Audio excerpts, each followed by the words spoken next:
your fishes. Don't forget to tag all the fishes in the stream room. Got to do the add everyone. Hello, chat, and welcome to another glorious day. Today we're going to be doing a fireside chat, taking a close look at the Total War reveal, but I didn't feel like sitting through another 2 hours of waffling in circles like the last one they did. So we're just going to be looking at the cliff notes because I'm sparing you the pain. That was a community inbox, but I can direct you to the key points depending on which game you want to start with. For Medieval 3.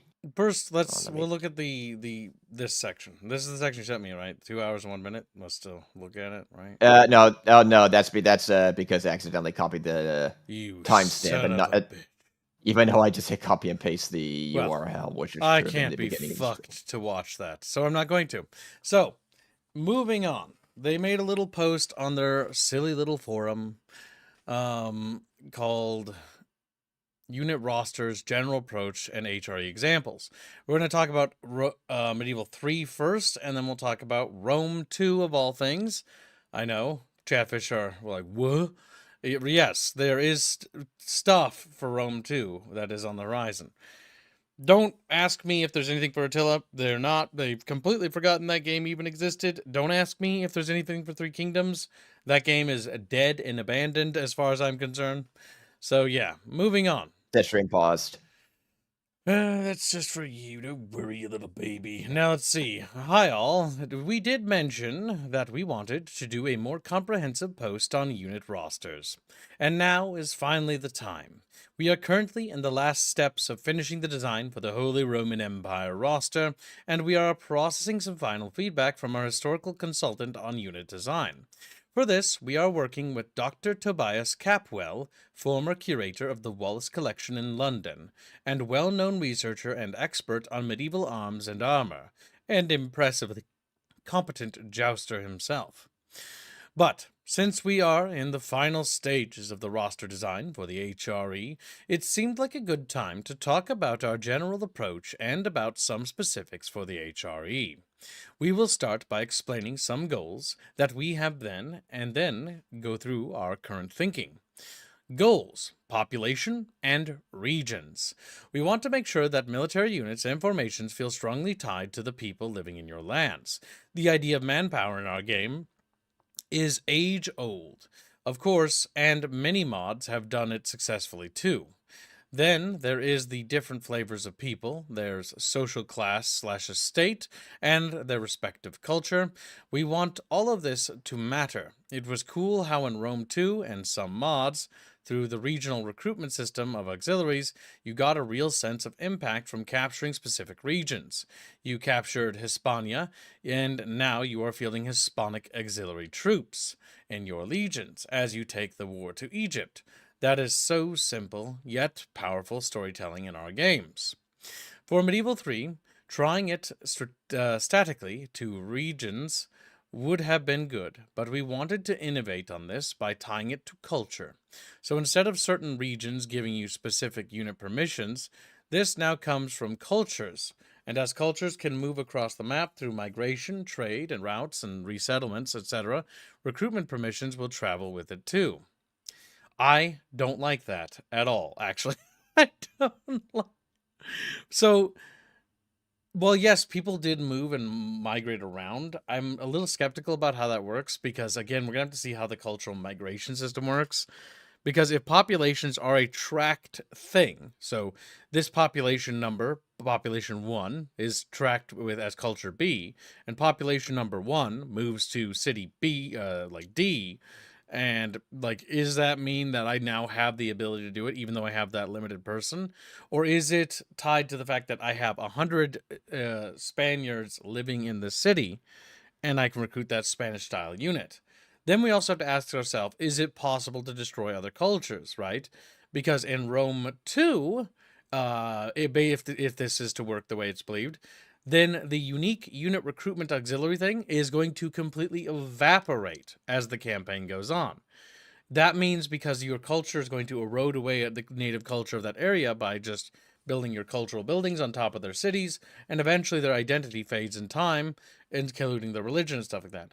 Does that mean that that entirely removes that unit from the game, especially if the Iberian culture or Hispanic culture, aka Spanish, Castile or whatever, is defeated and their culture is like eroded away at? Will their units be recruitable anymore? No, they'll be just gone. Like maybe, I don't know. It just strikes me as like naturally, as a person who's played more Total War than God, probably, like you can literally change the religion and culture of any region in an extended campaign. And the question I have is that, okay, does that unique unit fade away completely? Yeah, I'm not entirely sure how I feel about that. So migration, so there's a lot of things about migration that are wrong in the modern lens when we look back. People did move around. This is true. But people did not move that far, nor did people move that often. The reason why we have this colored and warped lens about, like, oh yeah, English people went to France and then Germany and Italy all the time. It's like, no, that was like nobles traveling. Maybe it was like maybe merchants, but the general, like, common class peasants did not migrate, did not, you know, move vast distances. In fact, in most cases, they usually stayed in the same provincial region of their were born, and they died in that same region.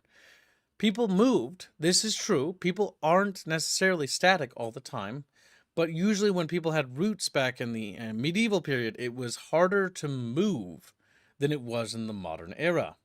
Because in the modern era, it's a lot riskier to move. I mean, hell, it was risky just a century ago when all the influx of people came to America, escaping the old world. And why did so many people come to the Americas, escaping the old world? Because the old world was consumed by wars, consumed by plagues, consumed by, just despotic empires and nations that were ultimately tyrannical. There was literally no rights for a lot of people, and it was kind of just shitty. People wanted to leave, and those people were often people that were ostracized or marginalized. And so those people wanted to go to a place to have a clean slate. Hence why they moved to the Americas to get that clean slate. They were pushed out of Europe more than anything else. And that's ultimately what happened to them. When it comes to medieval era, people didn't move that often because people only spoke usually around a tongue, right? Obviously, on border towns, there might be a little bit of a difference there, but you wouldn't see drastically like a massive influx of people unless there was a reason for that influx. Case in point, the fall of Constantinople in 1453, I believe, if I remember my dates correctly, led to a great influx of Greek peoples fleeing the now collapsing Eastern Roman Empire, because bear in mind, after the fall of Constantinople, the Eastern Roman Empire had yet to fully fall. It took about a decade or so for the remaining cities to fall, I believe, if I recall correctly. And there was also another emperor afterwards. Often historians sort of glaze over that because, it's considered that they were kind of defunct at that point. I mean, they were defunct before, but either way, details. The Greek people fled to Italy, which helped spark a renaissance that was already kind of brewing. It basically added fuel to the furnace, so to speak, because a lot of those Greek peoples brought a lot of them with them the knowledge that the Eastern Roman Empire held. And the Romans were still, by and large, pretty advanced as a people by that period in time.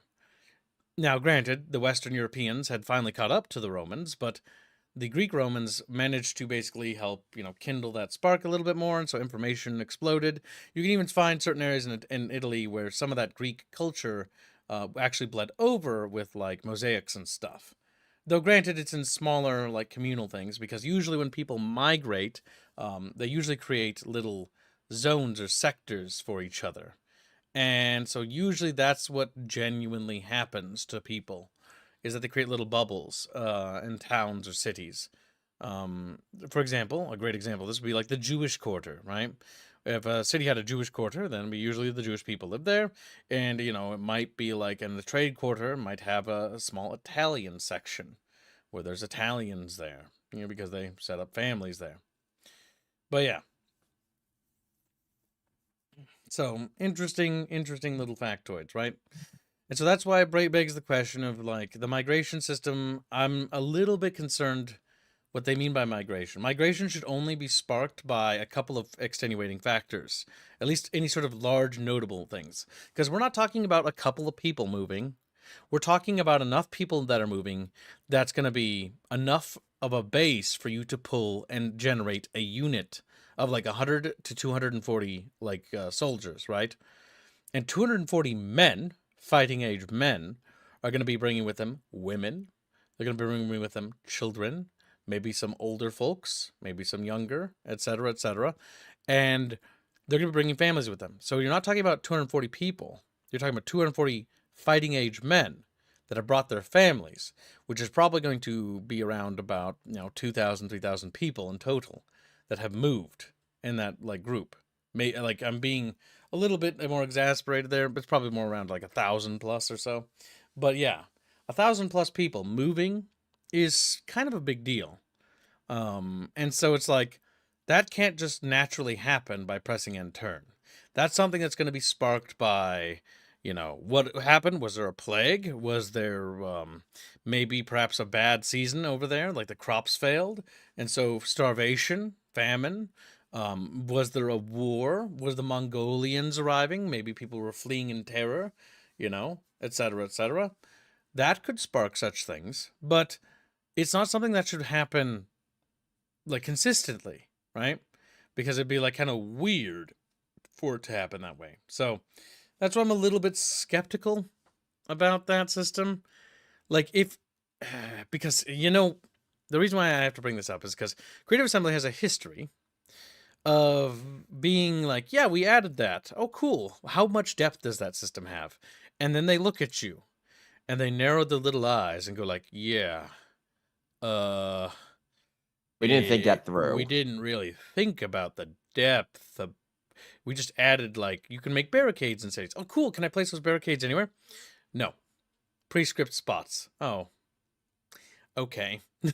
Okay. I mean, it's not terrible, but it's also like you should be able to naturally create barricades anywhere by just clicking from one point of a block and to another point of a block and dragging it as you would a unit, drawing it. The fact that it doesn't snap to the structures just means that they haven't really thought about making it more free-flowing. That's what made Attila, Three Kingdoms, and even Total Warhammer 3 Sieges kind of underwhelming. Now, granted, Three Kingdoms and Attila are better games than Total War Warhammer by a large margin, but the thing is, when it comes to that, is that things were locked in place. And so these different city tile sets could only place certain things in prescribed locations. There wasn't any sort of naturalness in nature of it. I couldn't be like, okay, I want to place my barricades in the inner area instead because I only have a few garrison troops. So we're going to have to cede the outer walls or the outer section of the city because there's no way we're going to feasibly be able to hold that. And Three Kingdoms has a lot of really interesting city maps where this is actually in play. And so it's like, okay, you think you'd want to pull in, but the issue is that the barricades system is that you can't really construct barricades as you would want to. And when it comes to sieging cities, they also were kind of shallow, where they added some nice things like in Attila, where if you siege a city longer, like the city would decay and be like falling apart, and you'd also have like little built up like siege areas of like encampments around the city on the battlescape, which was a cool addition, make no mistake. However, they never expanded this any further. The defender had the same amount of barricade points. There should be a give and a take, a pull and push mechanic. When a siege is ongoing, historically speaking, the longer a siege goes on, the greater the defenders have chance to build ramparts and other things within the walls, even shoring up defenses or things like that. There is no expanded systems to allow this to happen, because the siege mechanics are, well, to put it bluntly, kind of sterile and stagnant. They haven't really gotten an overhaul. The closest we ever got was Total War Attila. And Three Kingdoms, more or less, was just Total War Attila, same systems, but with some slight improvements here and there. Ultimately, not much changed. And Total War Warhammer 3, love it or hate it, ultimately has less mechanics than Three Kingdoms and Attila, due to the fact that it doesn't have the city integrity system, it doesn't have civilians, and while it does have the barricade system, the siege system is Well, we all know it's really bad. It's due to the fact that they made a single wall and they were incredibly lazy when it came to its development. And then they, proceeded to lash out and attack anyone who criticized them. But that's despite the point, right? This is a different creative assembly. There is different leadership in charge, so presumably we can hope for, potentially some new thinking for a change rather than the same old regurgitated slop we've been so used to. And So, again, I'd like to stress, if you want to give feedback on everything say Kibbs just said, or you have some thoughts, make sure to voice your thoughts on the forums, because, again, we just got, and this is only part of what they're showing. They've also later on and I put some timestamps for Kibbs to look at. They're actually, and credit to the community person for this, they've actually directly asked the head devs several key questions, such as ladders, pathfinding, and naval, which, go ahead and answer 'em, because you actually watched it. as for ladders, I actually put the timestamps if you want to go to them at the 2640 mark. They actually show that, hey, don't worry, we're actually working on, now granted, it's a prototype version, they don't have the animations up yet, of grabbing the ladders and walking up the ladders. Mhm. Just showing, hey, don't worry, we're not doing the teleport. At the 2922 mark, I think this was a little bit of grain of salt because of those that remember the Empire days, but there is new leadership. Naval is on the back burner right now. They're focused on the core campaign experiences right now. They want to do Naval. It looks like they're intending to do it, even if it's after launch. It should be, which is what worries me. It needs to be there at launch. But it looks like they're definitely planning naval battles, but because it's a new engine, they're rebuilding a lot of those core systems, and considering how early a lot of the builds is, that's go figure that they even haven't started working on that yet. And as for pathfinding, they are trying to work on that. They are addressing, they're framing it as an engineering problem of what it is. And it's like stuff like animations, collision, getting a lot of those systems to work properly, if say going from wide open areas to narrow streets. They classify it as an engineering problem they're working on. So it's all about executing that properly, of which, and that was in the community questions tab when they're done on explaining what we're seeing on right now. And credit to credit's due, the fact that they're being asked those directly, something I'm not really seeing the fantasy team being pushed on, makes me at least, again, I'm mainly paying attention to Medieval 3 and not Warhammer 40k, and we'll get to that when we'll get to that. But Yep. as to this whole area of expanding, of which we'll see in later charts of this whole expanding of area of recruitment, I'm not gonna lie, I'm liking a lot of what I'm seeing. Especially when you throw in modding potential on top of it. Yeah, the reality is we really need them to be incredibly open. That's why I'm skeptical about this migration mechanic, because the migration mechanic is sort of, when it comes to ancient times and people moving around, people did move around, but the question we must ask ourselves is, okay, but it wasn't like how we see it nowadays. It's not easy to pick up and just leave. Like you can't It, really do that. Yeah, because this is not the equivalent of the migration period during the Western Roman Empire collapse, And that and wasn't even the especially same at all, because that was entire like tribes and basically proto kingdoms picking up and moving due to a lack of food and supplies. And with the collapse of the Roman Empire, it created lots of openings in fertile and profitable lands, and there was a lot of promise of wealth. This isn't the same thing. This is a drastically different thing and unrelated. So you not can't to mention, really cite, the migratory period as the same yeah, cause. correct, and it also adds another factor of, okay, I'm at risk of a migratory towards my lands. Does that mean border control is going to be a thing of, hey, if I stage an army at the border, will that discourage the migration? And I put, Because can migration I should polish? also add negative effects, right? If your people, like too many migrants arrive and they're of different cultures, it should cause issues. And so you might want some sort of system where you can have border defense or basically like repelling. But there's also another extenuation issue, right? If a group of people migrate inside of you, and the Romans found this out, the harsh way, and as we experience today, if they migrate inside of you and have a different faith and religion than your people, and different culture, and don't even speak the same tongue as your people, then what is actually effectively happening is you are actually being invaded. There is a group of people within your nation that do not respect your laws, does not respect your culture, does not respect your customs, and is entirely there to replace your culture. They're at war with you. And that's one of the things where it's like, okay, so they need to have a better system here. Now, Imperator Rome did this a little better, I think it was Imperator Rome, where cultures have spheres, where there are compatible cultures and there are less compatible cultures. For example, a Western European migrating to the United States of America in modern context, right, will adapt better than somebody from sub-Saharan Africa migrating to North America. It's not to say that it's not possible, but it is to say that it is likely to be less successful because the person migrating is going to have to change who they are to be here. They're going to have to want to be American. They're going to want to embrace our culture. They're going to want to embrace those values because they have to. They must. And if they're unwilling to do that, they will not fit in here. And that extenuates this game, even more so in this game than it is in our current era.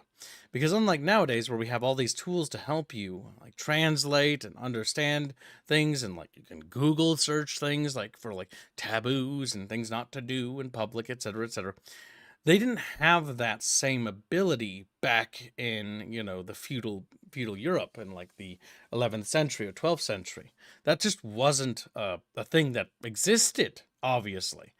And so migrating from nation to nation, right? You take something like Spain and you go to France. Those cultures are drastically different from each other. And they also speak a completely different language. It's not the same as if, moving from Minnesota to North Dakota or South Dakota. Yes, I'll have an accent. Or if I move even more extreme to Florida, right? I'll have a Midwestern accent and I will be kind of weirdly out of place in Florida, but we're part of the same cultural sphere. We have the same values for the most part. There are certain things that are different, like to wear your shoes indoors or not to wear your shoes indoors. Do you wear socks or not? And if you know anything about America, that's the general difference between like the North and South regions. Wearing shoes indoors versus not wearing shoes indoors. In the North, it's considered very abhorrent to wear shoes indoors. You must take your shoes off at the door. But in some places in the South, it's actually completely different. It doesn't have the same view. And shoes are actually allowed indoors. So that's why it's important to denote those differences. Again, the differences between those cultures is we're more homogenous. We can work together better. It's why after the United States Civil War, America healed faster than other nations would have, right? Versus when the Roman Empire had a massive internal conflict during, the 4th century, that section was just gone. So, it's because the differences of the people that dwelled therein are vastly different from each other. And in the case of Medieval 3, you're going to have the same thing. And I'm wondering if they're going to account for that. That's my concern. Because again, it's a cool mechanic on paper, but it must have the depth to justify it. You know what I mean? Because otherwise, then it's like, what's the purpose? What's the purpose of adding another shallow mechanic?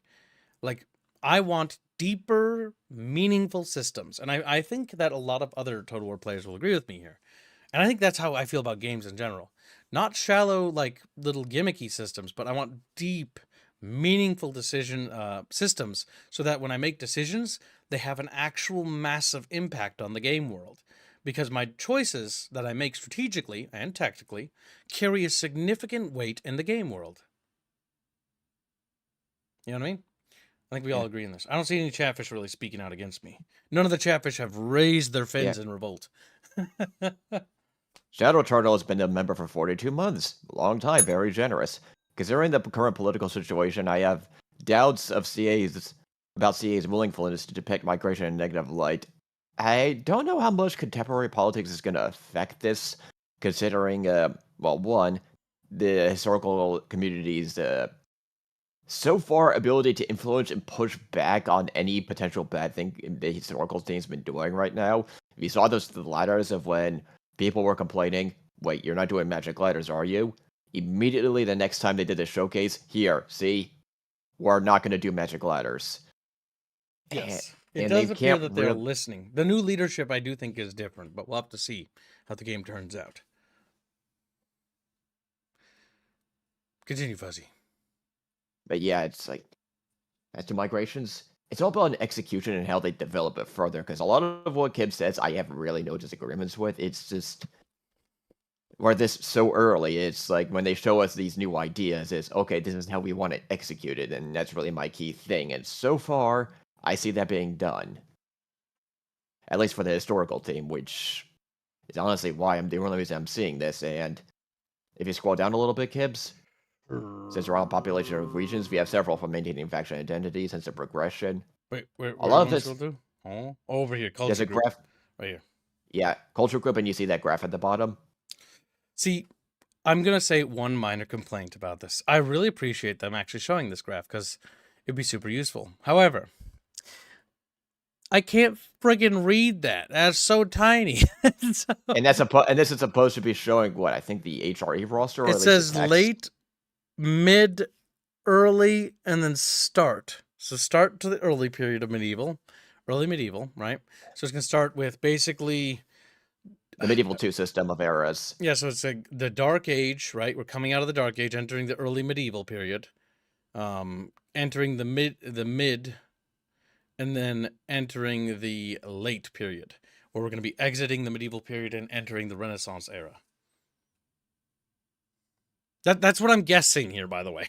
I can't Yes, it read is. what this says because it's so Now, if tiny. you want to understand it and understand at least the pictures and the colors, if you click out of it and look at the bullet points above it, Yep. it explains it. So You have I'll read culture it. group, faction block. I Go got it. ahead. I'll read it so Chatfish can see, because some people might be on the road. Culture group. Which larger culture group does the primary culture of a faction belong to?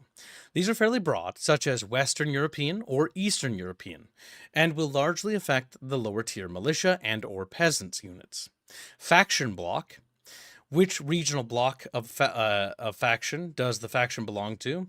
These are low to mid tier units that give factions from a specific area a lot of local flavor. These areas cover multiple regions. An example would be the French faction bloc, all minor factions within France, or the Imperial faction bloc in the broader area of the HRE, for example. If a vassal of the HRE rebels against the Empire, they would have access to these units. Culture. What cultures are locally present in a region? Units from this category could be from any tier or class, and it really depends on what a culture is known for. It ranges from Saxon levy freemen, unique to Saxon culture, to heavy Franconian Constafflers units as examples. We are having a lot of discussion about when and why we would consider a culture relevant to our game. Currently, we are thinking about around half a dozen cultures per faction block, but I'm sure we will refine this later, further in the future. Yeah, a great example of this for maybe people who aren't super well versed in the subcultures of cultures. So, a culture, a great example. All right, let's just start. Britain. Britain is a familial structure. Some of these things are closer into the heart of that sphere, and some are further away. The heart of it would probably be looking at the core, which would be the English or Anglo-Saxon culture, right, of the southern English region. And the furthest bit of culture, that's the most distant, would probably be either the, like the Welsh and the Irish, who are a bit more distant and culturally removed. They have very different customs and practices adverse to the, Anglo-Saxons, um, due to various things and circumstances. Ireland because it's regionally further away. It's usually for geographical reasons. The Welsh because of the mountain range, and the Scots because they do have their own mountains. But they're all part of the same family, and so they'd be basically pulling different units from those things. So that'd be the subculture. It'd be the English block, and then it'd be like, okay, then the subcultures of those groups. Unless they're going to be breaking it down as like the English block and then specifically the English region subgroups, and then Scottish is going to be its own block. I'm not sure. I'm not sure how they intend to do that. Yeah, it's again, this is all an execution thing of how they develop it, which is why you need to voice these concerns on the forums because they're listening right now. Like I like it. I like of what a lot of it says. It's just the finer details and depth that's where the main concerns and problems will arise. Because a lot of this is good on paper. Yeah. The thing is, I'm all for the system. My only concern is that Creative Assembly has a history of adding systems, but never really adding more depth to those systems or expanding on them. A great example of this would Refining be the also. Attila siege mechanics, right? Attila siege mechanics were a nice improvement. I like them a lot. However, Three Kingdoms didn't really do much to expand on those systems or really add a whole lot more. And nor did Pharaoh Dynasties, and nor did Total Warhammer 3. In fact, Total Warhammer 3, like, it's weird. It's one of the more modern games, so we have to talk about it. But Total Warhammer 3 mechanically is inferior to the historical games, almost in every mechanical feature revolving around core things like battle systems. Adversely, they have a lot of faction variety and faction mechanics, but they have less campaign mechanics and less diplomatic mechanics and less siege battle mechanics. And like that's just a matter of fact. I wish it wasn't the case, because I think it would probably be a better game if it had those systems. But yeah. All right, let's just keep going here. So we just got culture. Faction. Finally, what faction are you playing? There are certain units available only to your faction, even if culture is shifting. These are the iconic units that factions are known for. Then they could be spread across the roster in any fashion across or tiers. See, I really, really wish I could actually see what exactly faction, I think is what that says. Cultures. I can't read what that says or that one. But I'm pretty sure it says factions right there and cultures. And so those units that are like bleed down here, for whatever reason, the blue units only arrive in late or start in early period and then end. And I'm trying to put together like what that could be, why that's the case.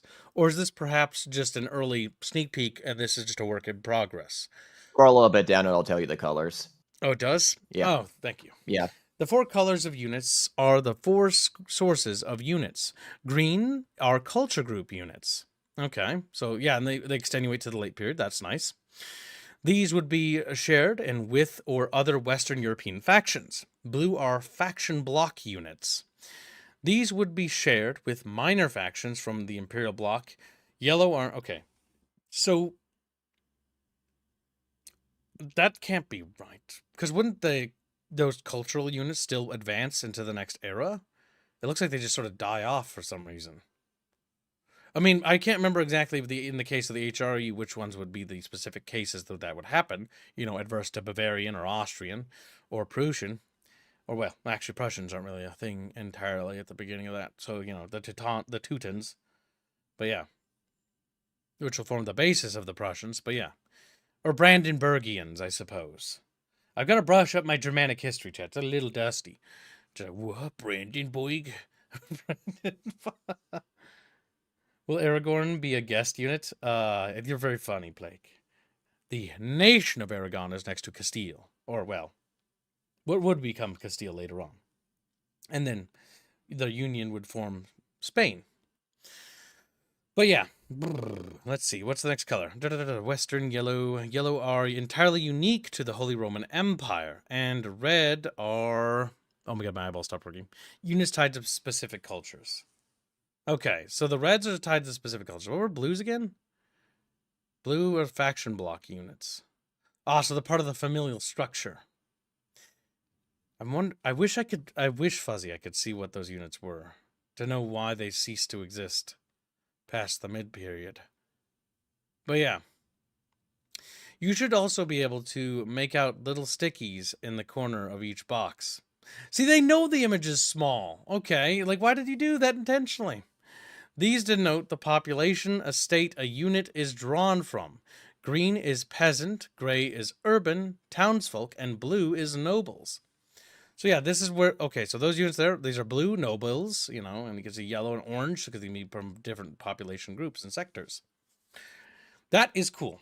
I like that system. That's a nice system because it adds a lot more depth to population mechanics. And that was something that Rome 1 did really well that I thought was awesome, where a unit represented a portion of the population of a city, and if a unit, such as a peasant mob, was disbanded in an adjacent city, it would actually effectively increase the local population by that number of that unit, which was a really nice way to transfer populations around internally, and it just added a lot of details. For whatever reason, Medieval 2 cut that feature, probably because they thought it was maybe exploity, but I think it's still a cool system to have regardless.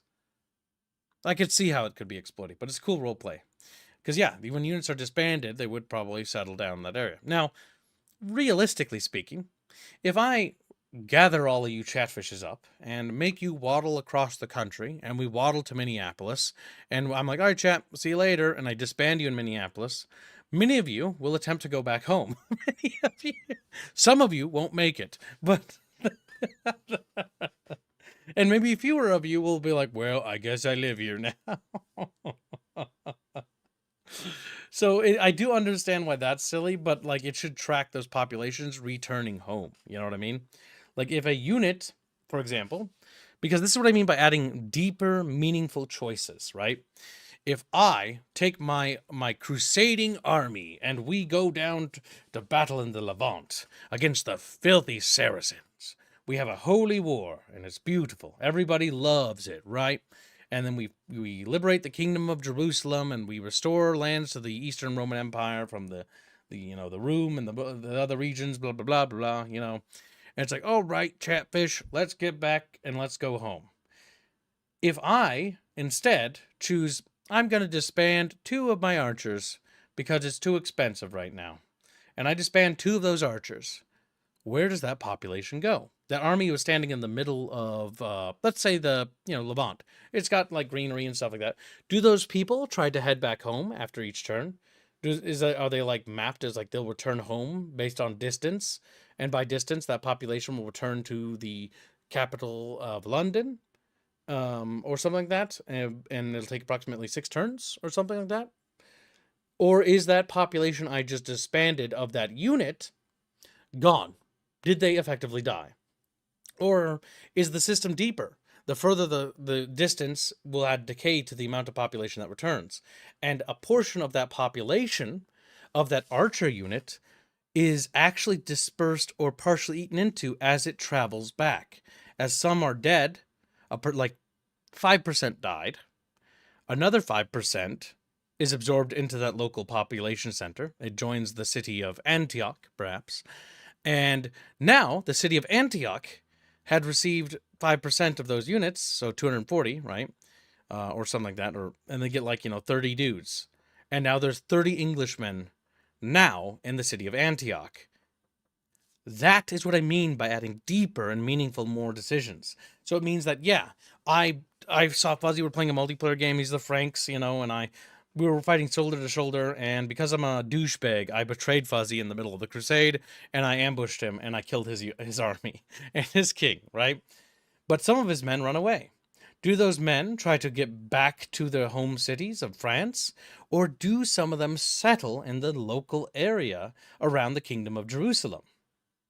And so now the Jerusalem player, who's Rapier, now has 15% of those soldiers now joined one of his cities. And now he can recruit a French unit because he's got French population with the French culture tag, so he can get access to that. That would be cool because that is more meaningful. And what if Rapier is a little bit of a bigot player? What if he doesn't want French people in his cities? Is there a mechanic for Rapier to expel them from the city? And by thusly expelling them from that city, does that population therefore go to the next adjacent town over? Or do they try to return to their root culture group, back to France? Maybe Lyon, specifically, or not Lyon, but that's not the right one. I would think of Brittany, Maybe they go back to Give Brittany. another good example. Yeah. The Reconquista. Can I recreate the Reconquista where, all those Moors that have occupied Spain for the longest time, can I just throw them out of Spain? Like they historically happened? Well, either killed or thrown out. Sleazy, what I'm saying isn't faith. I'm merely proposing questions. I'm asking questions. This isn't me saying, oh yeah, it's going to have these features. Because some of you seem to have missed the point earlier. I'm merely saying, these systems, this is an example of population mechanics having depth, right? To reiterate, because I need to walk it back, because some people got lost along the journey. It's fair. But population mechanics are being added to Total War. Again, they were in the game before, and now they're being added back in, which is good. But they're more depth. They have more depth now in this one than they do in any previous Total War. As somebody who actually plays all the games, where there is different types of populations. There's, burghers, there's, the common peasantry, there's then the upper nobility and stuff like that. And these different populations are tracked and marked. And it's like, okay, that's cool on paper, but are these population mechanics actually thought out? The game mentions things like migration. The game mentions things like populations activate triggers to allow you to recruit certain units, right? Okay, all right. Does that mean that when I have a battle, does the battle actually play with those same mechanics? That's the question. And ultimately, that's an important question. Because adding population mechanics, adding different things like this, adding cultures and all that, if this is being added to this game, a lot of these systems did not exist in previous Total War games, not in this capacity, right? And so I am merely proposing that these systems have more depth. Because these things should be considered, in my opinion. Not only will it make battles have more impact, but it will also make disbanding units make more sense. Why shouldn't I just disband my crusading army and recreate them back in London? Why do I want them to go all the way back? Well, what their veterancy? Okay, fair enough, the veterancy. But why else? If I just disband the army there, all those people are gone. And what I'm doing is I'm trying to tie it to historical context and realistic context, right? Why did the crusading kings bring back their armies back to Europe? Interesting question, I know. It should be rather simple. Because why the hell wouldn't they? They want to bring their guys back because they're their people, and to leave them there would be just nonsensical. Because it's part of your economy. Because men play a role in the economic system of the feudal Europe period. So you're going to want to bring them back.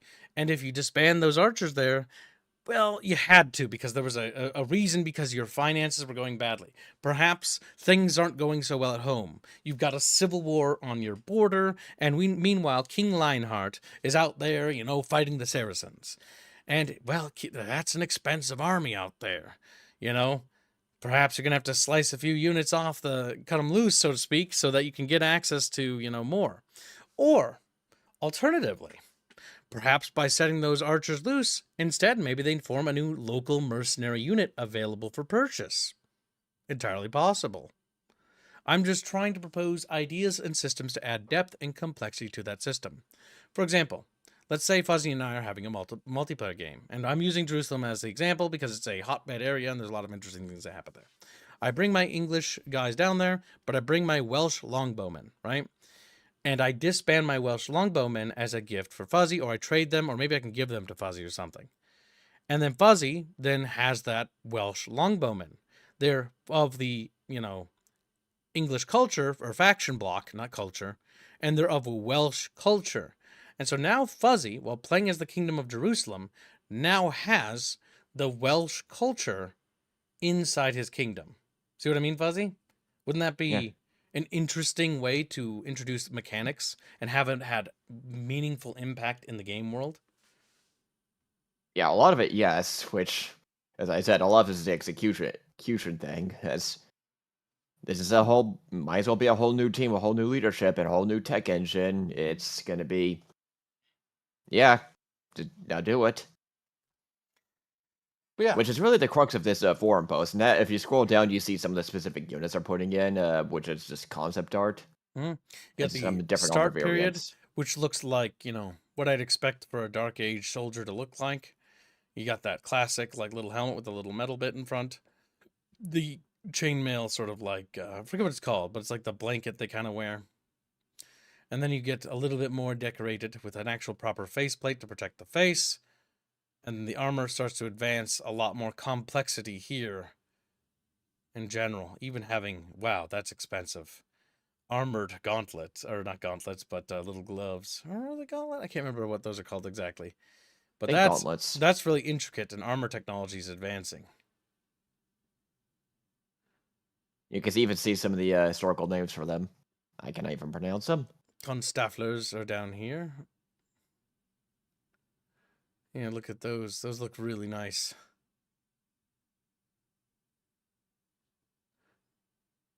Ah, yes, he's fully plated out.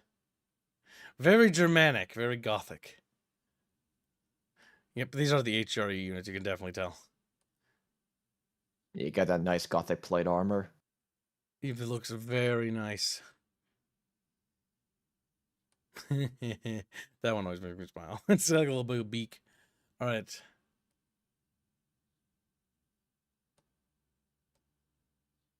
But yeah, this is definitely in a better direction. I mean, I'll be brutally honest.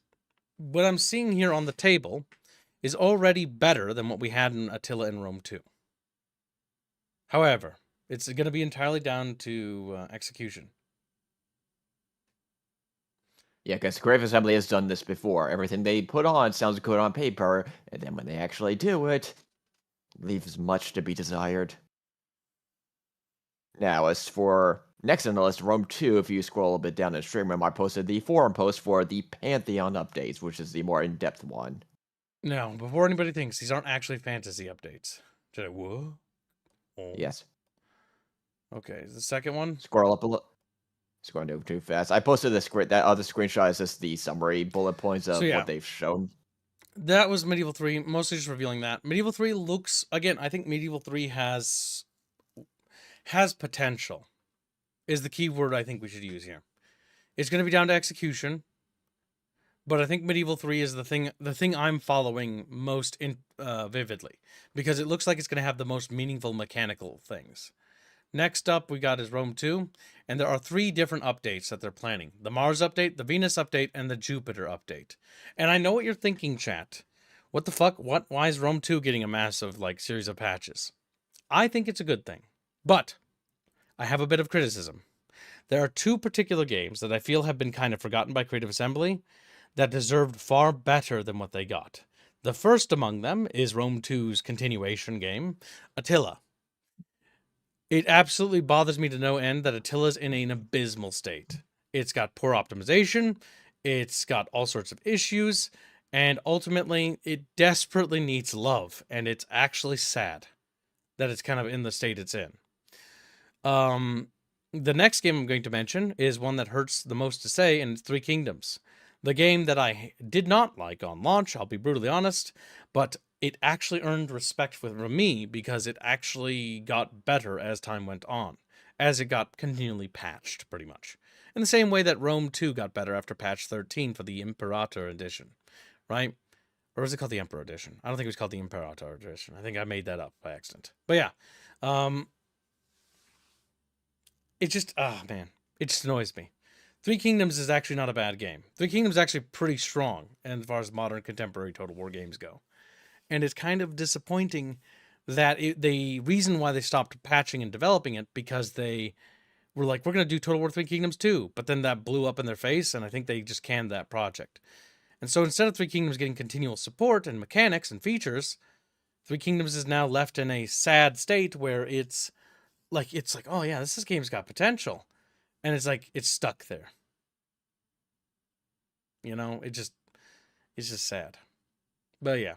The next thing is the Total War 3 stuff, which is good stuff, by the way. The 8.1 campaign AI, which, I mean, that's good that the campaign is getting love, but the big one for me has to be the 9.1 plan for Siege Overhaul. Because holy crap, does that need help. And what the hell? Why is there a fucking Catman on this? That's one of the new DLC for the character packs, where instead of, say, bundling 2 legendary lores, it's just going to do 1. And that's one of the first ones they're doing. There is going to be a free one with the Lords of the End Time update, which is going to be Boris Tobringer and his lot. Finally. And they did show off some concept art, which is not much, where it's going to be... The siege ladders are going to be, take the Rome 2 siege ladders, but factionify them for, depending on if you're Dark Elves or Empire or etc., etc. Which, if they're going to take Rome 2 sieges as inspiration, for Warhammer 3 Sieges, I'm fine with that, honestly. I mean, that's a marked improvement over what we have. In my Yeah, opinion, Total War Warhammer 3 has a couple of fundamental issues, and they mostly extend it with their battle mechanics. The campaign has its own problems, this is true, but the big thing is that siege battles are not only disappointing, but I genuinely dread them. I hate doing them because they're not fun. Settlement battles were cut from the game, and it means that every battle, and the third problem is that because it doesn't take advantage of Rome 2 or Medieval 2's systems, where if you see the map and you fight there, you are on the map and you're fighting there. The issue with Total Warhammer 3 is it uses pre-scripted maps. And my issue is that the pre-scripted maps are, one, they're not very good. Two, when there are okay ones, which there are far and few between, you'll be fighting on them a lot. And that leads into three, which is repetitious. It becomes cumbersome to fight on the same map several times.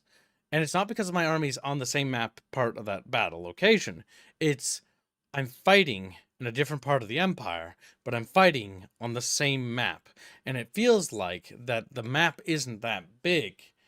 It feels like the world isn't connected to the campaign. And this is a fundamental issue I have with modern Total War, specifically fantasy Total War, is that the campaign and the battles do feel like they don't really have any connection to each other.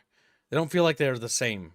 Other than the casualties being reflected on the campaign map, it feels like the campaign map is this disjointed thing that doesn't really connect to the battlescape. I can't build forts, I can't build watchtowers, I can't interact with it in any meaningful way. And so it feels like it just doesn't matter. It's like the underway, right? The underway is another fundamental problem with Total War Warhammer 3. It's this abstract thing that allows you to transport your units around. That's incredibly uninteresting. It should be its own actual map. It should have entrances and exits physically on the map. And it should be like a subterranean level, like in Earth 2150, where you have a sub-layer map. And there should be things there. And it should be connected to the game world. And because it isn't connected to the game world in any reasonable way, it just feels disjointed. It doesn't feel like it's the same game. And that extenuates my fear for Total Warhammer 40,000. I fear that Total Warhammer 40,000 will feel like the same problem. And I hope it doesn't, but yeah. I put a timestamp because we definitely want to. You definitely need to. I put the timestamp for the video for when we get to that, because to show you just how pessimistic I am of Warhammer 3, we are gonna have to watch the stream. I put the timestamp. But if you want to go into the depth of the Pantheon updates, if you look below where I posted it, there is a forum post of what the Pantheon updates are in detail.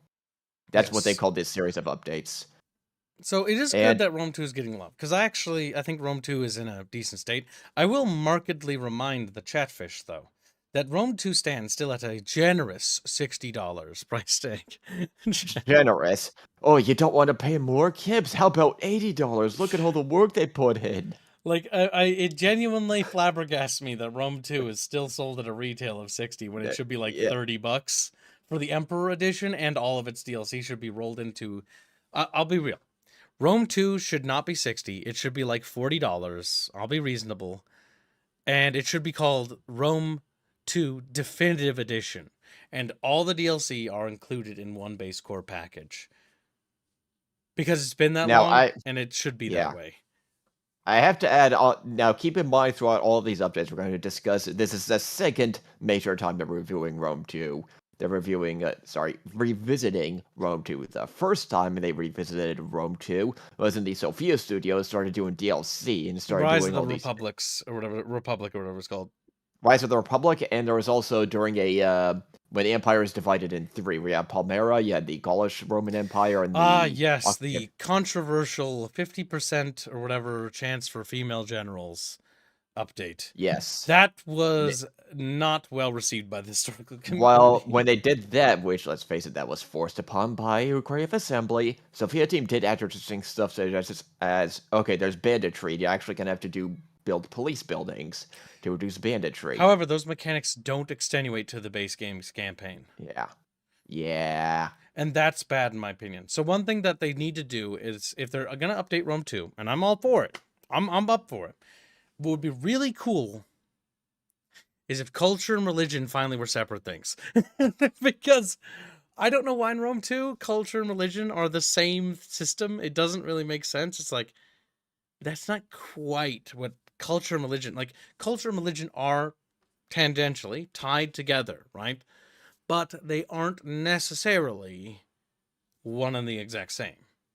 But yeah, either way, just a minor nitpicky thing. Yeah, this one's not nearly as long, but we do have a lot of bullet points, and they even have a big one. The first one we see, why Rome 2? That's a good question. You know what? I'm actually curious. Let's read it, shall we? There are a few reasons for Rome 2 over the other back catalog titles.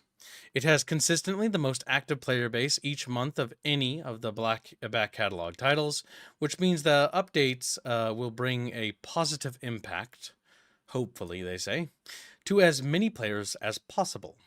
We still get a regular stream of players new to Total War buying Rome 2.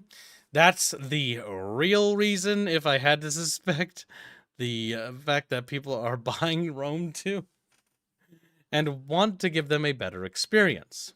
There are many titles released after Rome 2 where we can draw improvements and changes from to look at adding it to it, maximizing the impact a single developer can have. So yeah, that is true. Like, they're not wrong there. I understand the business reasons. But big but underscore a bold parentheses but. All right.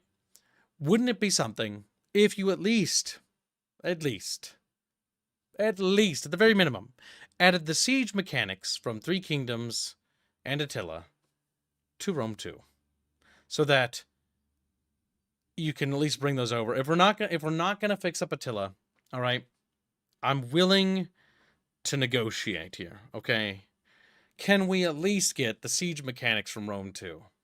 And then maybe, if you give the Bulgarian studio another silly job, maybe just port Attila over to Rome 2. That sounds completely ass backwards, I know. But port it backwards so that it has it. And then give Rome 2 the fire mechanics from Dynasties. But make it a little bit less ridiculous, you know. So if I start a fire, it doesn't, engulf the entire planet. And then the rain and mud system from Pharaohs would also be nice. Like, if we're going to start pulling all those and centralizing them to one game, and there isn't a plan to make a Rome 3 in the foreseeable future, which, by the way, it will be decades before we see Rome 3, if I had to guess. We're more likely to get Empire 2 following Medieval 3, if I had to guess, because, let's be real, let's look at the historical time frame, right? Rome 2, Rome 2, Medieval 3, historically speaking. Let's look at the original timeline for the previous games. Rome 1, Medieval 2. What followed Medieval 2? Empire. So theoretically speaking, what is going to come after Medieval 3? Logically speaking, it will be Empire 2. And oh fucking boy, if Medieval 3 is good and all this population mechanics and systems are in there, and there's class systems in there, chat, I'm telling you right now. You'll hear me I'll become a Total War glazer. And you'll see it happen in this lifespan. You'll see it happen in this life. Yeah. I'll be like 40 by the time it happens. But it's going to happen. But yeah. Now, it's also to keep in mind this is all being done by one person. As you look a little bit above in the 1, 2, 3, and 4 bullet points. Number 3 is, these updates are being made just by me. That means there are limits to how extensive some of these changes will be. So, they're not adding that many resources to these historical updates. Potentially an interesting proposition. Creative Assembly considers, perchance, letting the community help participate in extenuating further resources onto this. I propose something unorthodox. What if Creative Assembly, and hear me out, what if, Creative Assembly, you opened a Patreon or a Subscribe Star? Outlandish, I know. But what if the funding that said Patreon or Subscribe Star were to make, a percentage of those proceeds could go towards Creative Assembly Studios' treasury, but a lion's share of that would go towards paying for continued development support for pre-existing titles. Perhaps, increasing Rome 2's development yet further. Perchance, after Rome 2 is at a satisfactory state, maybe revisiting Attila and optimizing Attila. And perhaps Three Kingdoms. Medieval 2 Definitive. That's never going to happen. Actually, Medieval 2 Definitive exists already. You meant to say remaster. I know. I know. Well, yeah, no remaster, but we all know what I want. I just want it touched up and improved upon to where it works on modern machines. What I propose is borderline, probably not only insane to people like that to hear, but it would be a option.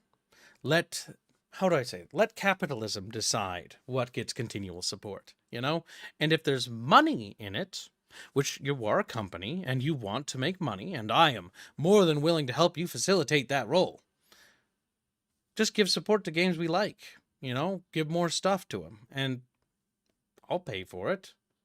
I know other people would. Like, if Creative Assembly is going to turn a new page, and this is all on the hypothetical side that they are, right? I would be more than willing to support such an endeavor. Chatfish, Medieval 2, super definitive. Super. Yes. I want Medieval 2 to no longer to just please. I want the Rome remaster touch. Yeah, I'll pay for it. Just please. Yeah, I'll pay for it too. Like, my wallet's right here, boys. Like, you hear this? That's full of cash. Okay, not that much, but it is full of something. All right, and they can have whatever's in there. Like, I'm waving my credit card for my debit card in front of you right now, and you don't want it. You don't want it. Yeah, pretty much. I do believe, though, that if Creative Assembly is, and this is all on the pretense that it is, mind you, you little doomer fishies, but if it is, and they are willing to do such things, then I not only welcome such a change, but I will, be vocal about it. And like anything, like we always say, Chatfish, remember the power in vocality. For example, Helldivers 2, recent news.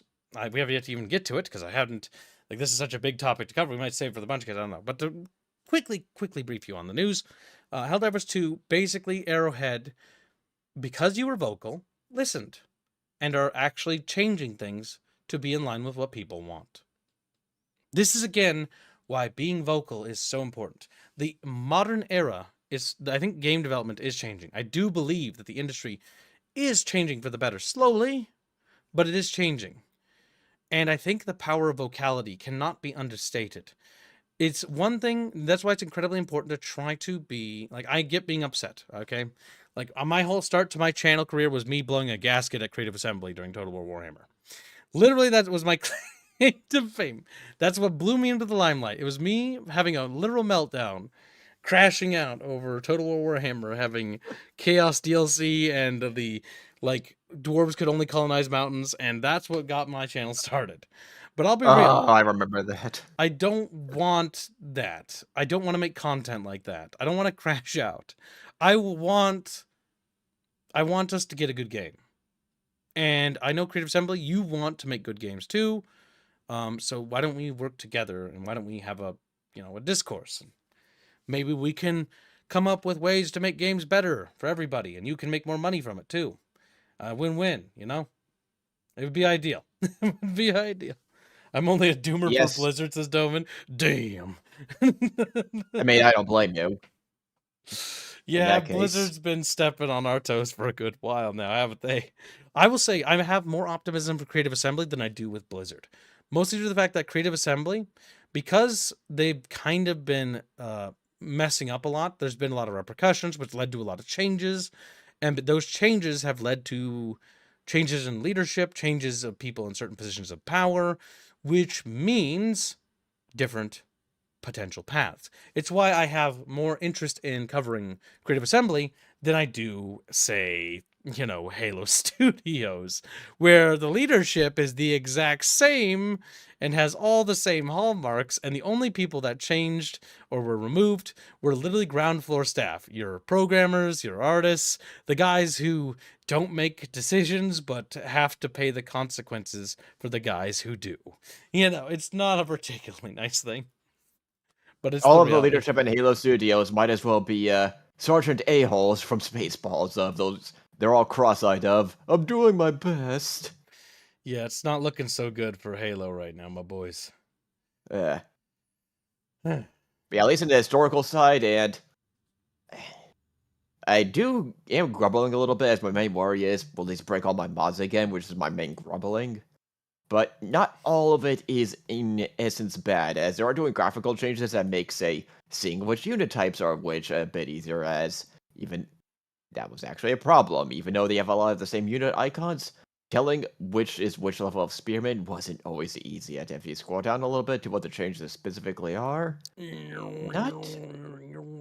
not all looks to be bad. So Fuzzy, you know what? I think I'll read this. This isn't something we should gloss over because these changes are actually interesting. But I need to grab a drink because I've been talking. 1 second. I have tea right with me, prepared. I should have brought a drink, but I forgot. Yeah, so graphical changes, you could probably see it for yourself, but Okay. think of it as bring it more in line with Attila, such as they're doing some water updates and minor stuff like that, making models more clearer. Touches like that, I don't entirely mind.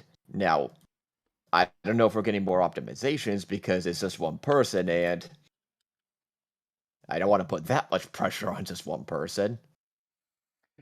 True. But it looks like a lot of the imbalances and stuff like that, like faction imbalances, they are addressing a lot of core concepts, such as That's we'll do one at a nice. time. Look at Mars. I know. Well, let's look at Mars and do one at a time. Yep. So Mars is focused on battles, making flanking, fatigue, and morale more important to reward tactics. It will also aim to improve units, movement, and how that feels, as well as making several key changes to combat rules themselves. The goal is for battles to still take around 10 to 15 minutes total. 10 to 15 minutes Now isn't terrible. I mean, that's better than the Pro Warhammer battles of 1 to, was it 2 to 3 minute average when we were doing the math for it. It was even really bad. when you only got to 5 to 10, mostly 5, when you had 40 stack battles, and even then it could end that quickly. Now, if this is 20v20 and it's 10 to 15 minutes, that is a step in the right direction. I would aim more 15 minutes for, say, a 20v20 battle. That would be my more ideal. 10 to would be more of around 15 minutes average. 10 minutes if you are really good at tactics and your tactics and positioning and everything. Yep, when you shatter units and stuff. Let's see. So the key changes to make note of here, Chatfish. Added critical hits to damage, allowing for more possibilities of soldiers dying in one hit. Changed how armor and damage works to give armor more of a linear effect and make base damage more consistent. Units with pike phalanx now start battle with the ability active. Yeah, that's true. But we started Macedonian campaign and the pikes start unactive, which is actually, that's a good change because there's really no reason they should start inactive because, like, oh my god, I've gotten some pikes killed because I forgot to press the button. But yeah. Removed shield armor values, so shields now add only to melee defense and give missile block chance. Okay, so units might be a little less spongy in that regard. That'll probably negatively impact certain, like, heavier armored units, but we'll have to see how that feels. Yeah, I mentioned the Go ahead. Yeah, I mentioned the idea is they want to make it that if you fire missile units in the back of a unit, that shield doesn't help armor. Oh yes, that's actually a good change. Yeah, because the shield isn't actually a physical object. It is and it isn't, if I remember right in Rome too. But yeah. Yeah. I read that. Removed formed attack attribute from all units that had it. Formed attack attribute. What is that? I can't remember. They tried to hold formation while attacking, which Honestly, I never really used ever. Doesn't that actually negatively impact your unit's performance? Unless it's like a pike I'd have to phalanx double or something. No, as in your Legion formation will always try to maintain that square formation the entire time. I can't I remember. It's been a while since I played the Roman factions. Full formation while in combat instead of spreading out. Perform an attribute from all units that had it. Either way. All spears can now cause horses to refuse to charge. Horses will get scared of spears now. So you're telling me that was a historical thing. are you telling me that when I set up my pike phalanx, the horses won't throw themselves like all into it? I'm not complaining about that one bit because that was a historical thing. Horse would refuse to charge a phalanx or spear all that is prepared. That's cool. Hopefully the AI knows how to make use of that information, because that means the AI should never try to throw their men at a phalanx, which, by the way, if you watch our last Macedonian campaign stream a couple days ago, you'll notice that the enemy cavalry decided valiantly to charge into To our pike charge the formation. 126, and you can imagine how well that went. It didn't go particularly well.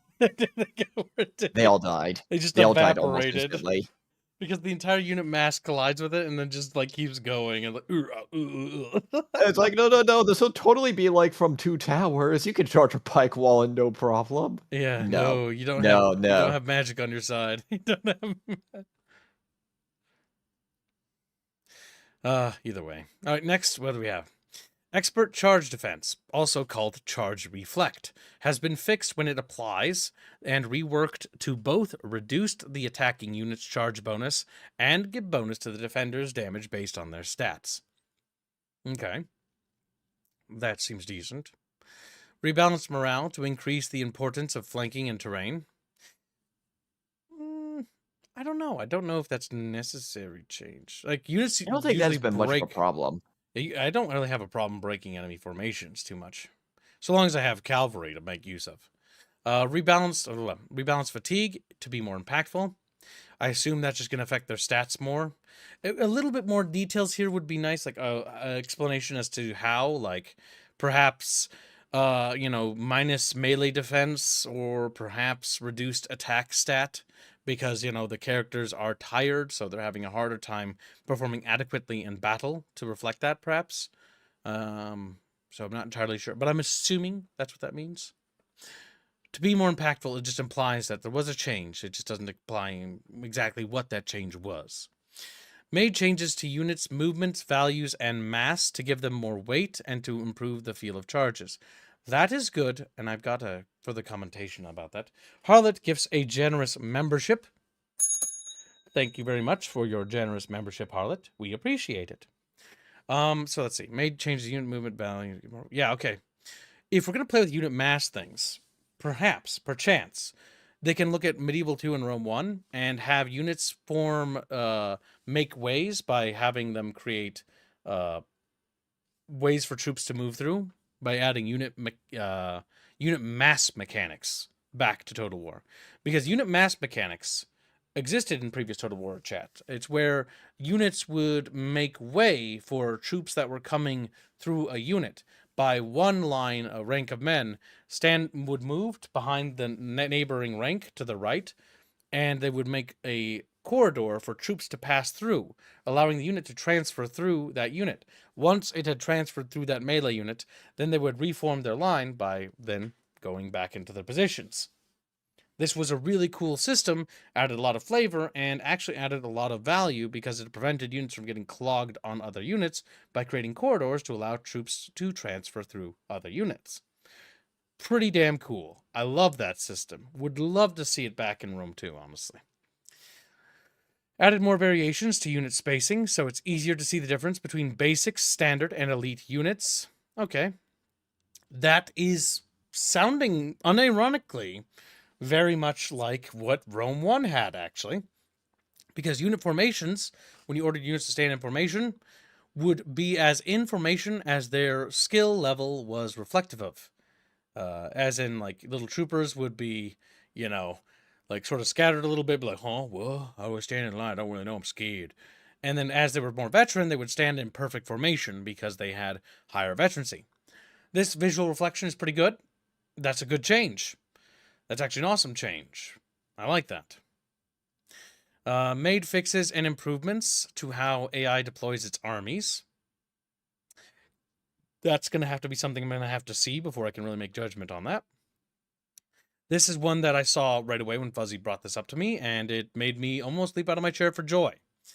Fixed issues with ramming in naval battle, and ships will now continue ramming until they receive a new order or their targets is destroyed.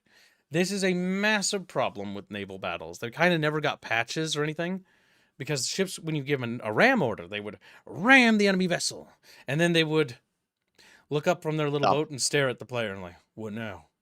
What now? Now they will continually ram, which will make naval battle micromanagement a lot easier. This is a good change. So I like I'm liking what I see in the Mars update. What do you think, Buzzy? Only one or two bullet points really make me go, like the rebalance morale and rebalance fatigue. Those are really the only two I'm going. Yeah, because I gotta I say, never really had a problem with those two. I want to see a little bit more information about that. You know, like a little expanded thoughts, like to increase the importance of flanking on terrain. Okay, like how? Like how? Like what exactly? You know, like or like rebalance fatigue is the painful one to read because like to be more impactful. Okay, What understand, does that mean? but like how? How is it rebalanced? Like is fatigue going to negatively affect my unit's combat performance? When I check the unit card, will I see that's like -2 to melee attack, -1 to melee defense, due to the fact that the characters are now tired. They are now exhausted. So rotating troops will have more value. You know, like something Yeah. there would be nice. So the armor rating damage rework, if you look at the graph, it's that's just flat out a lot better. The expert charge defense, the horses refusing to charge spears. That's all good. That's all the spears one. Yes, that is just flat out a good one because that is historically accurate. Now, I know this is going to be a long shot, but you know how Total War Warhammer 3 has multiple players in a campaign? Oh, that would be nice. I know. Wouldn't it be just something amazing if Rome 2 had more? You could have up to 8 players in a campaign, or 10. Like, Fuzzy's playing as Carthage, you know, Chumpa's Rome, I'm like, I don't know, Epirus or something. And like, we're fucking up, you know, Chumpa We or could, something. Fucking up Chumpa. we do a mass invade. We do a simultaneous invasion of Italy. We divide it up. Yeah, like, that would be a really cool system. And like, if we're actually thinking about patching and touching up Rome 2, it's not necessarily copium and Doman. I'm just saying, hypothetically, it would be cool. This is my dream list thing. I'm allowed to dream, even if it's not happening. It would be nice. It would be so nice. My real dream, Now, you want to know what's actually impossible? Removing the provincial system. yeah, it's adorable, Get Kibbs. Head rid pats of for you. it. Get rid of it. Get rid of the provinces. There, Kibbs. They'll be there for the time immemorial. But don't worry, it's gone to Medieval 3. If we got rid of the provincial system, I think there'd be hope for humanity. I think there'd be hope for humanity. Also, adding a population mechanic to Rome would actually be super nice. Yeah. But I don't Battle, overall fine. Now on to Venus, which is mostly just, I think, graphical. Yep. Graphical and UI related. Which, as You long know as they what? optimize it a bit more, honestly, a lot of the visual changes I've seen they were fine. Did they actually show it? They did. Let me get the stream up. Yeah, you go grab that. I'll read it while you grab it. All right. This will, okay, so the Venus update, you know, this will look at the visuals, adding a more immersive, I do like how they chose Venus, you know, the sexy goddess, of course. UI style and bringing back better campaign textures from more recent titles. Okay, so they're going to improve the campaign map textures, which are a bit rough in the base game. It will also make changes to help unify the overall visual feel of the game. Reskin of the UI, inspired by the painted walls of Roman villas to deliver a more immersive experience, as well as provide more consistency in the look of buttons and other interactable elements. This is cool, however. One thing I'm a little bit worried about.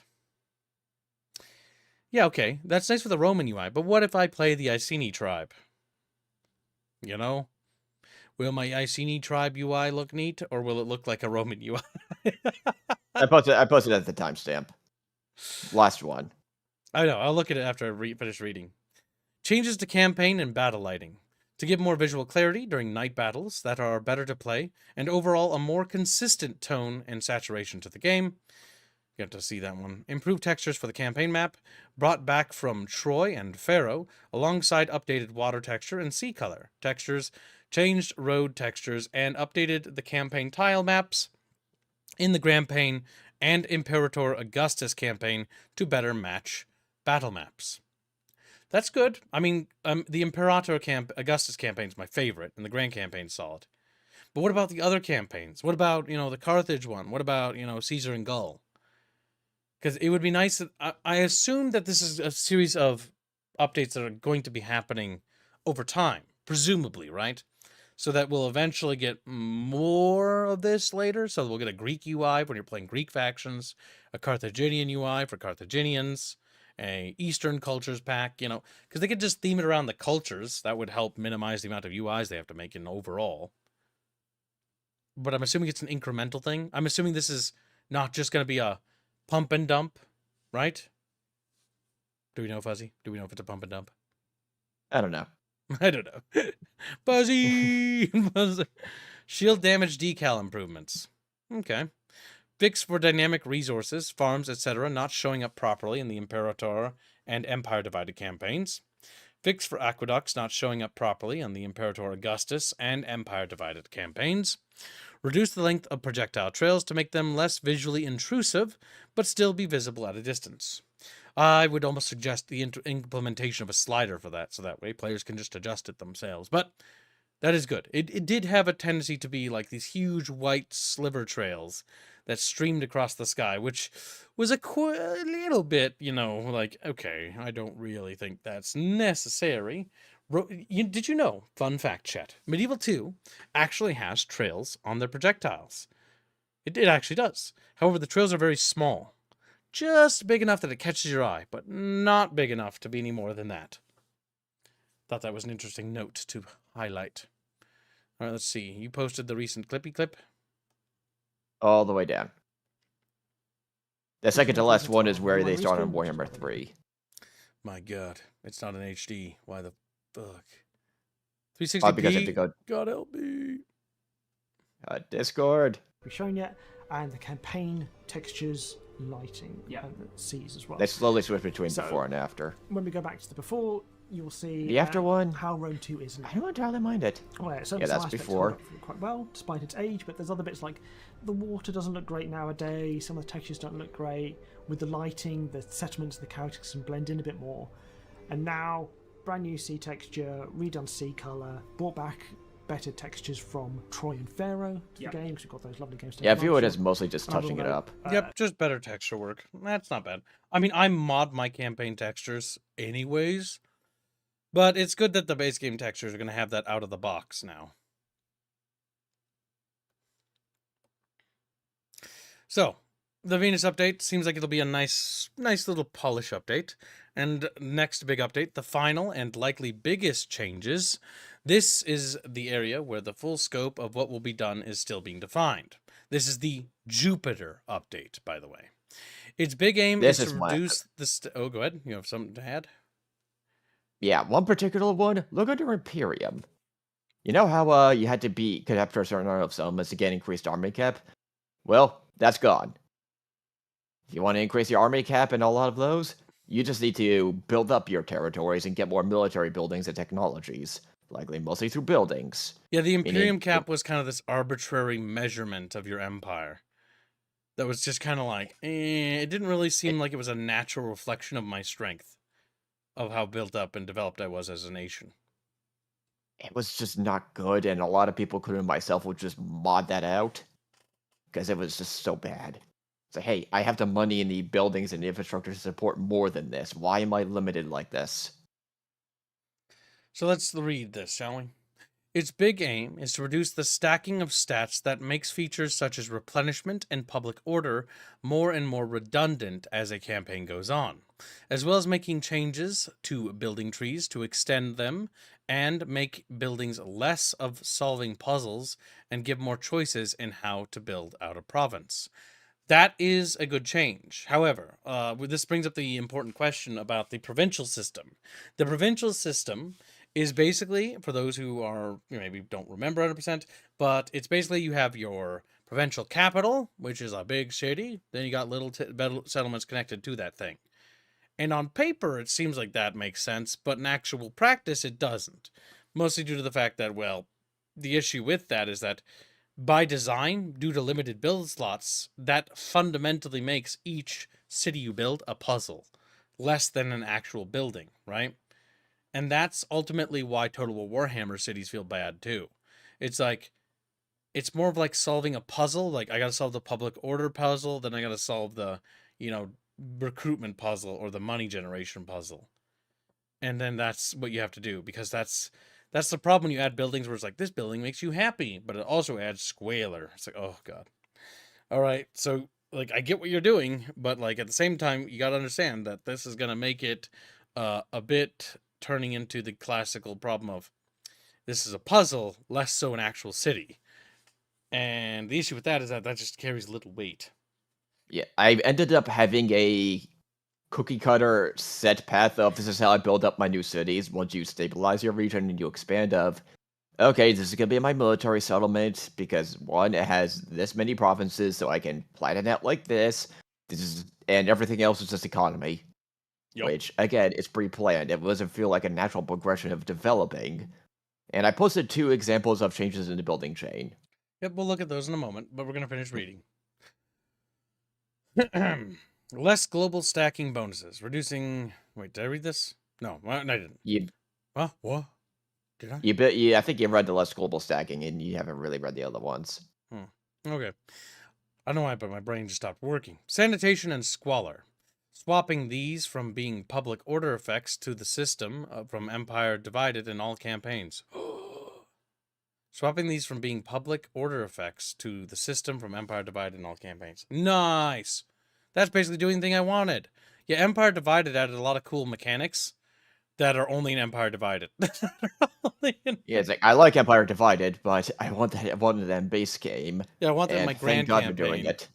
Because Empire Divided is cool, but like I either play usually Grand Campaign is my favorite, and then the other one is probably Augustus Imperator, because that one's better in my opinion. And it would be nice if they also added these systems to, the Carthage one, because I would play Carthage and Rise of the Republic probably more if they had more mechanics to them, but they don't. But yeah, let's see. Building overhaul. Well, no, hey, it did say to all campaigns. That's good. Building overhaul. Redone building chains with clear bonuses, more player choice, and improve unit recruitment. Most building chains extended with branches, largely providing different focuses of effects rather than vastly different ones. No longer a difference between building chains available in major and minor settlement slots. Replenishment. Rebalanced to have less stacking bonuses. A building chain for each culture focused on its main source of bonuses to let casualties in battle have an impact for longer. So they don't just immediately get their armies back after you slaughter them. Yeah. Let's see. Replenishment, recruitment. Base number of recruitment slots reduced now, increased mostly through building and more units available through the main settlement chains. I don't remember how many are in base game because I always mod my game, so I have no clue how that's going to feel. Imperium. Imperium no longer increases army, navy, and agent caps. These are now increased by buildings and technologies instead focused on representing the increasing challenges of larger empires. Yeah, hopefully that's a positive change. I mean, on paper that's good. Now it says no longer increases army and navy and agent caps. That's not that those caps were removed. It's that the caps themselves were moved to different locations. to buildings and technologies, which should theoretically mean that I shouldn't see a little 2-territory province under the control of the AI have 6 armies full stack standing next to it anymore. Where it's like, what the fuck? How does the boy tribe have 6 stacks of fucking little barbarians and only 1 city? It's a bit silly. Technology rebalance. Less effect bonuses, more unlocking of things. Branches within building chains, unit upgrades, etc., and less small bonuses. Thank you. So I'll be real. I'm glad they made that change.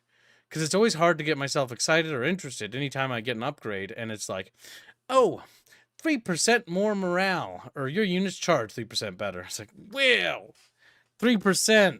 Woo! That's so cool. I'm so glad I can charge 3% better. I can really feel that, you know? No, wait. I can't. I can't feel 3% difference. It's so small. It's so small. Yeah, you get 3 more pennies in your treasury. Congratulations. Oh my god, incremental progress. Yay. Incremental progress works in some games. It works usually in more dedicated RPGs like, Kenshi, where it's like individual stat number improvements. It's more notable there because it's meant to feel gradual. In the case of technology, it just feels, like nothing. I waited 7 turns to get that tech, and I got 3% better like agriculture wealth. And I look at my economy, and I'm like, yep, it's slightly better, I guess. Woohoo! Like, yeah, I have a massive debuff in Squalor, and I barely get any benefit. Oh, thank you. Yep, it's not particularly interesting. Now, and the good news is, in the approaches, they're doing a beta test for all these changes. They're not just going to force this into base game right away. There's actually going to be a beta, which you can provide feedback on. So, thank you. Yeah, no, good. Public testing is always a good thing. Welcome change. Victory conditions. Adjusting victory conditions across all types to make achieving victory less of a drag. That is going to be entirely subjective because I have no idea what that's going to be. We'll have to wait and see. Yeah, I almost never pay attention because I always like to just grow big and fat as much as possible. And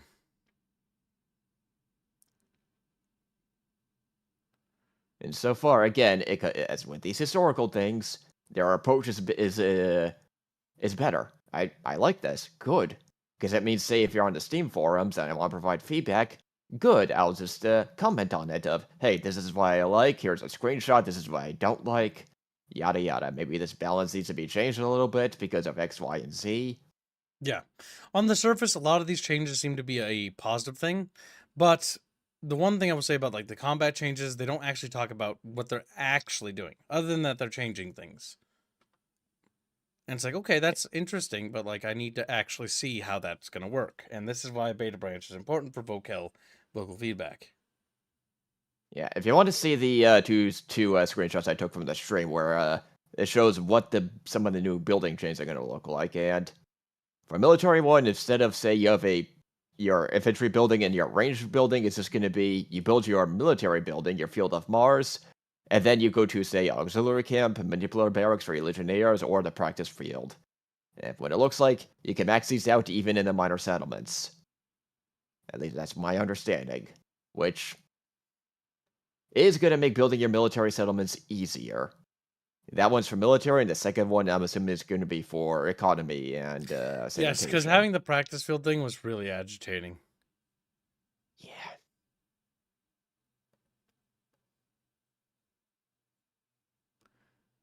Before public forum, yeah. It seems like it's just a better overall focus. Yeah, it's like you build your economy building, and then you go from there.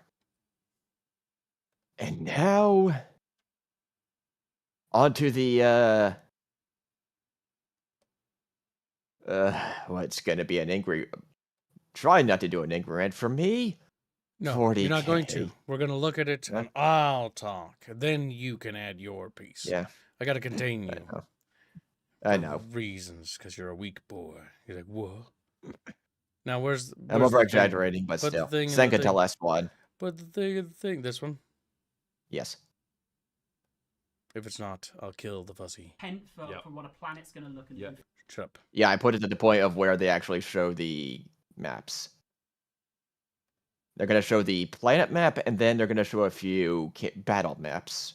All right, let's take a look. Feel like. So that's a hive waste planet. So we can see the hive cities on there. Okay, so the planet's Oh, if actually you pause right here. Oh, If you look above that hive city on the left, there's probably what your armies are going to look like. yep. There's It's a little an orcs orc right army. there. And you can see your hive cities, and from what I've read, you're going to have various buildings like your hive cities, manufactorums, and I'm assuming that's how capturing those is how you're going to capture the planet.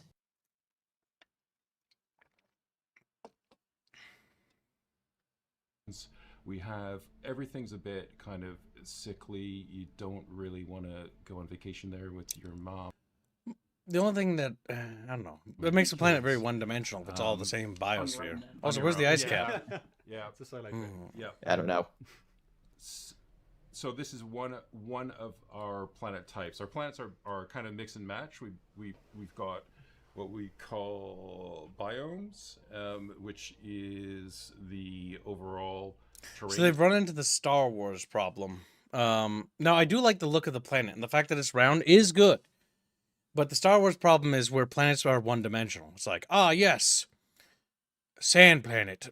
Sand planet. Yeah. You know, because it would be cool. I think it's more cool if there's a bit more biodiversity on the planet, because it's like, okay, here is the, like, this is the desert area, this is the, industrial area, it's just hell, and this is like, like a dead forest, and then this is like, the ice cap. And so you get a little bit of variety on a campaign. If it's all kind of the same, to me, it just comes across as, like, the planet is now simplified as an abstract thing. It's like, it's not less of a galactic scale. It's more like, ah, yes, this is the Mojave Desert planet. And, ah, yes, this is the Midwest North Dakota Plains Desert. And, oh, of course, I almost forgot. This is the Snow Planet. It's like, oh, yes, Hoth, I gotcha. Star Wars has this problem pretty badly. And also, if you saw there, you can see your fleets in the background, and it's not entirely clear how they're going to handle, say, two fleets in one system. I assume the fleets move over the planet, and then they can like provide air support over the planet that which sector of the planet they're in orbit of. Ideally, yes, because that is been stated in the beginning that your fleets can provide orbital bonuses, assuming you have control over space. But how that is executed, my main worry is that it's just going to be similar to the auto-resolve problem of your fleet's auto-resolve, or if they get too close, you do the auto-resolve, and that's just it. Relax, Chatfish. Relax. Chatfish is like, I hate Modern 40K. All right, I know. I don't even look at Modern Warhammer. It's not. It's in a bad way. It's like Star Wars. It's kind of like in a unfortunately weak and pathetic state of existence. I'm looking at this video game as this video game, and this video game is not related to the other stuff. Is the game good? Yes or no? If the game is good, step 1 complete. And it's a Total War game. Total War games are sandbox games. They always have been, and they always will be. It's about a sandbox experience. And that means that the lore, love it or hate it, is actually tertiary. Always has been, and always should be. Much like the historical games, I don't play Total War games just to reenact history. I play them to change history. And be like, yeah, what if the Iceni sacked Rome for no reason? That's so random. What if the Macedonians recovered and rebuilt Alexander the Great's empire? And not only did that, but also beat back Rome. Big philosophical thinkies. But yeah, let's keep going. Type. So we've got arid biomes, temperate biome, ice biome, waste biome, and then we also have, on top of the planet, we have different kind of civilizational. And so there'll be a day and night yeah, cycle. this is That's a cool. hive planet, so we can see the hive cities on it. So obviously the intent is to have like a spectrum of world. I do see like a types. yellowish Hives, biome that looks like to classically, the down there. They've got those hive cities on them, and then the waste that they produce causes a bit of a problem. space for the rest of the stations. planet, right? But then also we are going to be looking at like frontiers and civilized worlds, etc., which are also sort of mainstay planet types that are within the star galaxy. over So, there. there's all That's sorts of very different, close to the star, planets with actually. different purpose. That's the very Imperium close. I know it's an constructed, abstraction, but still. sometimes lost. Yeah. Yeah, often lost. Sometimes Sometimes forgotten. Sometimes forgot. Yeah. Sometimes forgotten. You know, it takes a long time for that bureaucracy train to work. But yeah, so representing all of that is the goal here. And just for everybody watching the stream, you know, Yeah, there's the Dave Navy. is a designer. I'm an artist. You'll see me like talking about art nonstop, and that's my obsession.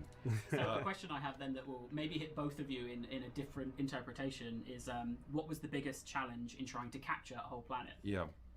So, I mean, it's not just about capturing a planet, because what we're really Yeah, so like right here, for example, it's very brownish there, and it's kind of a bit more yellow sand there. That's a bit more variety. I thought it was going to be a bit more than that, but like a little bit would be nice. The other thing I have to say is that have they mentioned at all whether the world is actually connected to the battlescape, or is this just like Total Warhammer Fantasy where the world is not connected to the battlescape? Because the What I campaign under- is not connected to the battlescape in Total Warhammer Fantasy. What I understand, they're gonna have a galactic map, a sector map, and a planet map that you can switch out of, and they might do these whole story campaigns or something like that that's connected to the galactic map. They need to elaborate on a lot of that more. Yeah. Yeah, that's a bit vague and ambiguous. Is there anything else in here of substance, or are they just going to waffle? A little bit of waffling and a little bit of waffling, maybe some more details, and then they go extended into the battle maps.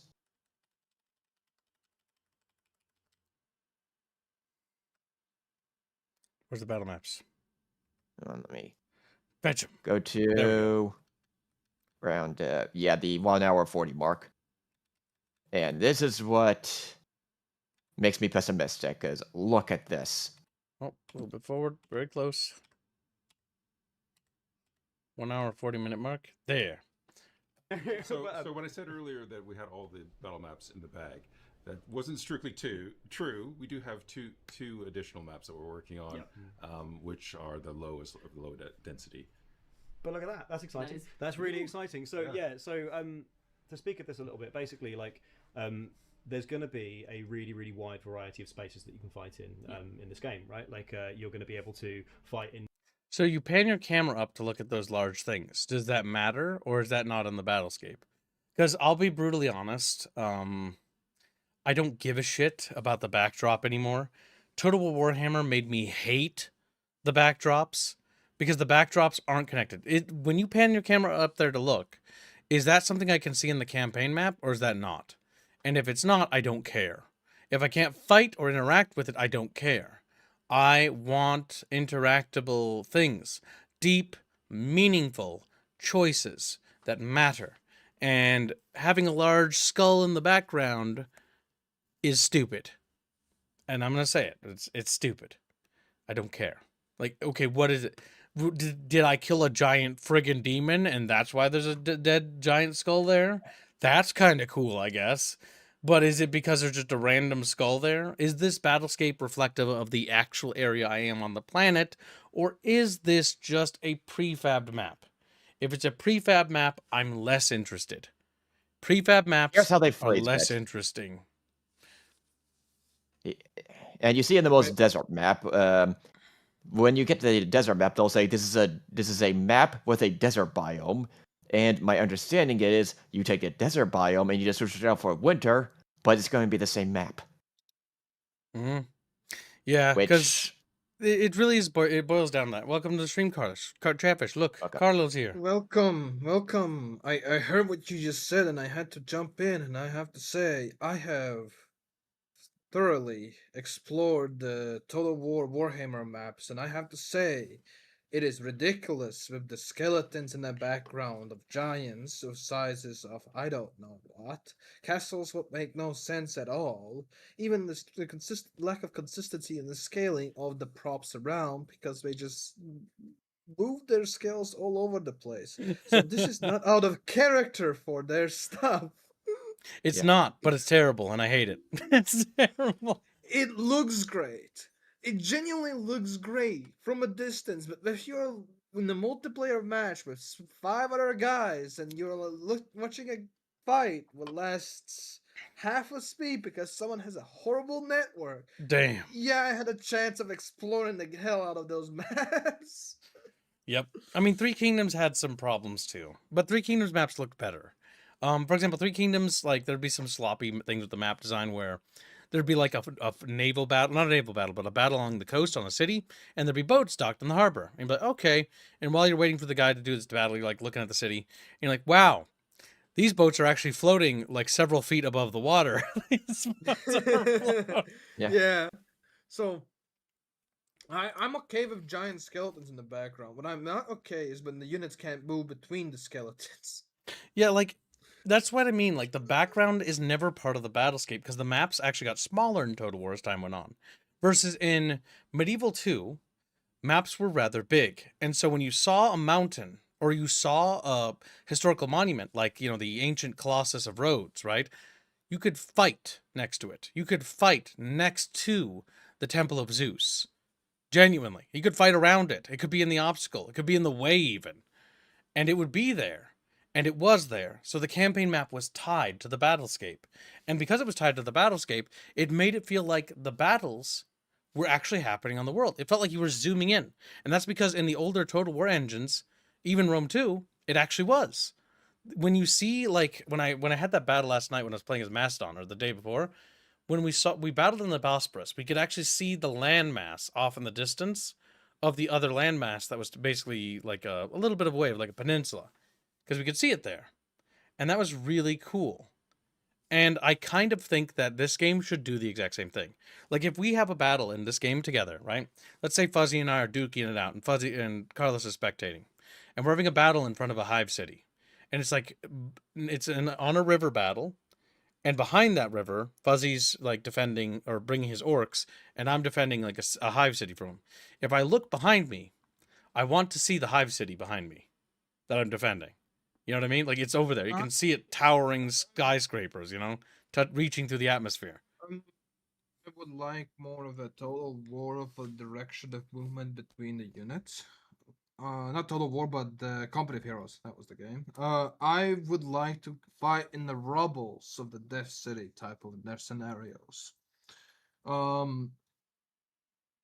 Because I'm sorry, I played like the Warhammer games and I saw like the Bretonnian castles and I see how fucking cool it would be. Sorry about swearing. No, it doesn't How matter. amazing it would be. Good. How amazing it would be fight between the streets and trying to siege the castle, but instead I'm besieging the outer cities and stuff like that. There isn't multi-tiered sieges, yeah. Medieval 2 has those. Even Rome 2 has multi-tiered cities, and so does Attila. And we go for high fantasy in that one, and I would prefer. I would like to see in the hive cities. You feel like you're riding in the streets. Give us feeling of Stalingrad. Give us feeling of Warsaw. Of those battles, like the units are a mess to navigate, but still try to have some capabilities moving around terrain because that's what's lacking in the Total War games. No, you're absolutely right. The newer ones. Well, that's because unit pathing is one of the big problems, right? And so often you'll see very wide streets to compensate for bad unit pathing, when in reality they should be trying to address the unit pathing by making it so that they flock better. It's really just a matter of like, okay, units get caught on a corner of a building. All right, why? Why are they getting caught on the corner of the building, and how do we address that programmatically? Yeah, that's a good question. Can you actually go inside of the buildings themselves? That would be interesting. Medieval 3, you can. I But we don't don't know know if here. I don't know if you've seen that yet, but yeah, in Medieval 3, towers aren't magic anymore. In Medieval 3, you actually have to put archers inside. They have to go up the steps and climb to the top of the tower, and you can actually scroll inside the towers. You can also scroll inside the keeps and see each floor and room. And use the that's what I want. That's exactly what I want if I'm playing Warhammer 40k Total War type of game. Yeah, interior structures would be cool. Like if we're fighting in a hive city, there should be not one battle to resolve the hive city battle, right? There should be like the outer tier walls, and then we lose that battle, and then we're fighting in the up like slowly getting pushed upper out of the like lower sections of the hive. And then to the point where the final battle takes place in the top spires, where it's like these massive skyways where we're battling above the city that's fallen and burning below us. And it's our last stand. Besieging human hive city would be to starve them for a century almost feeling, but we have to storm them. It's multi-tier situation. I feel like that should be the go with the mythos of that, especially places where are more self-efficient. There's a lot of hive wars are. Yeah, their food is Um, terrible. I know. Their food is terrible. Their food is terrible. Corpse starch. Yummy. Yum. What are you talking about? It has extra flavor now. Tastes like Don't garnish. ask where it came from. Tastes familiar. Tastes familiar. Homemade. Oh my god. A whole new meaning.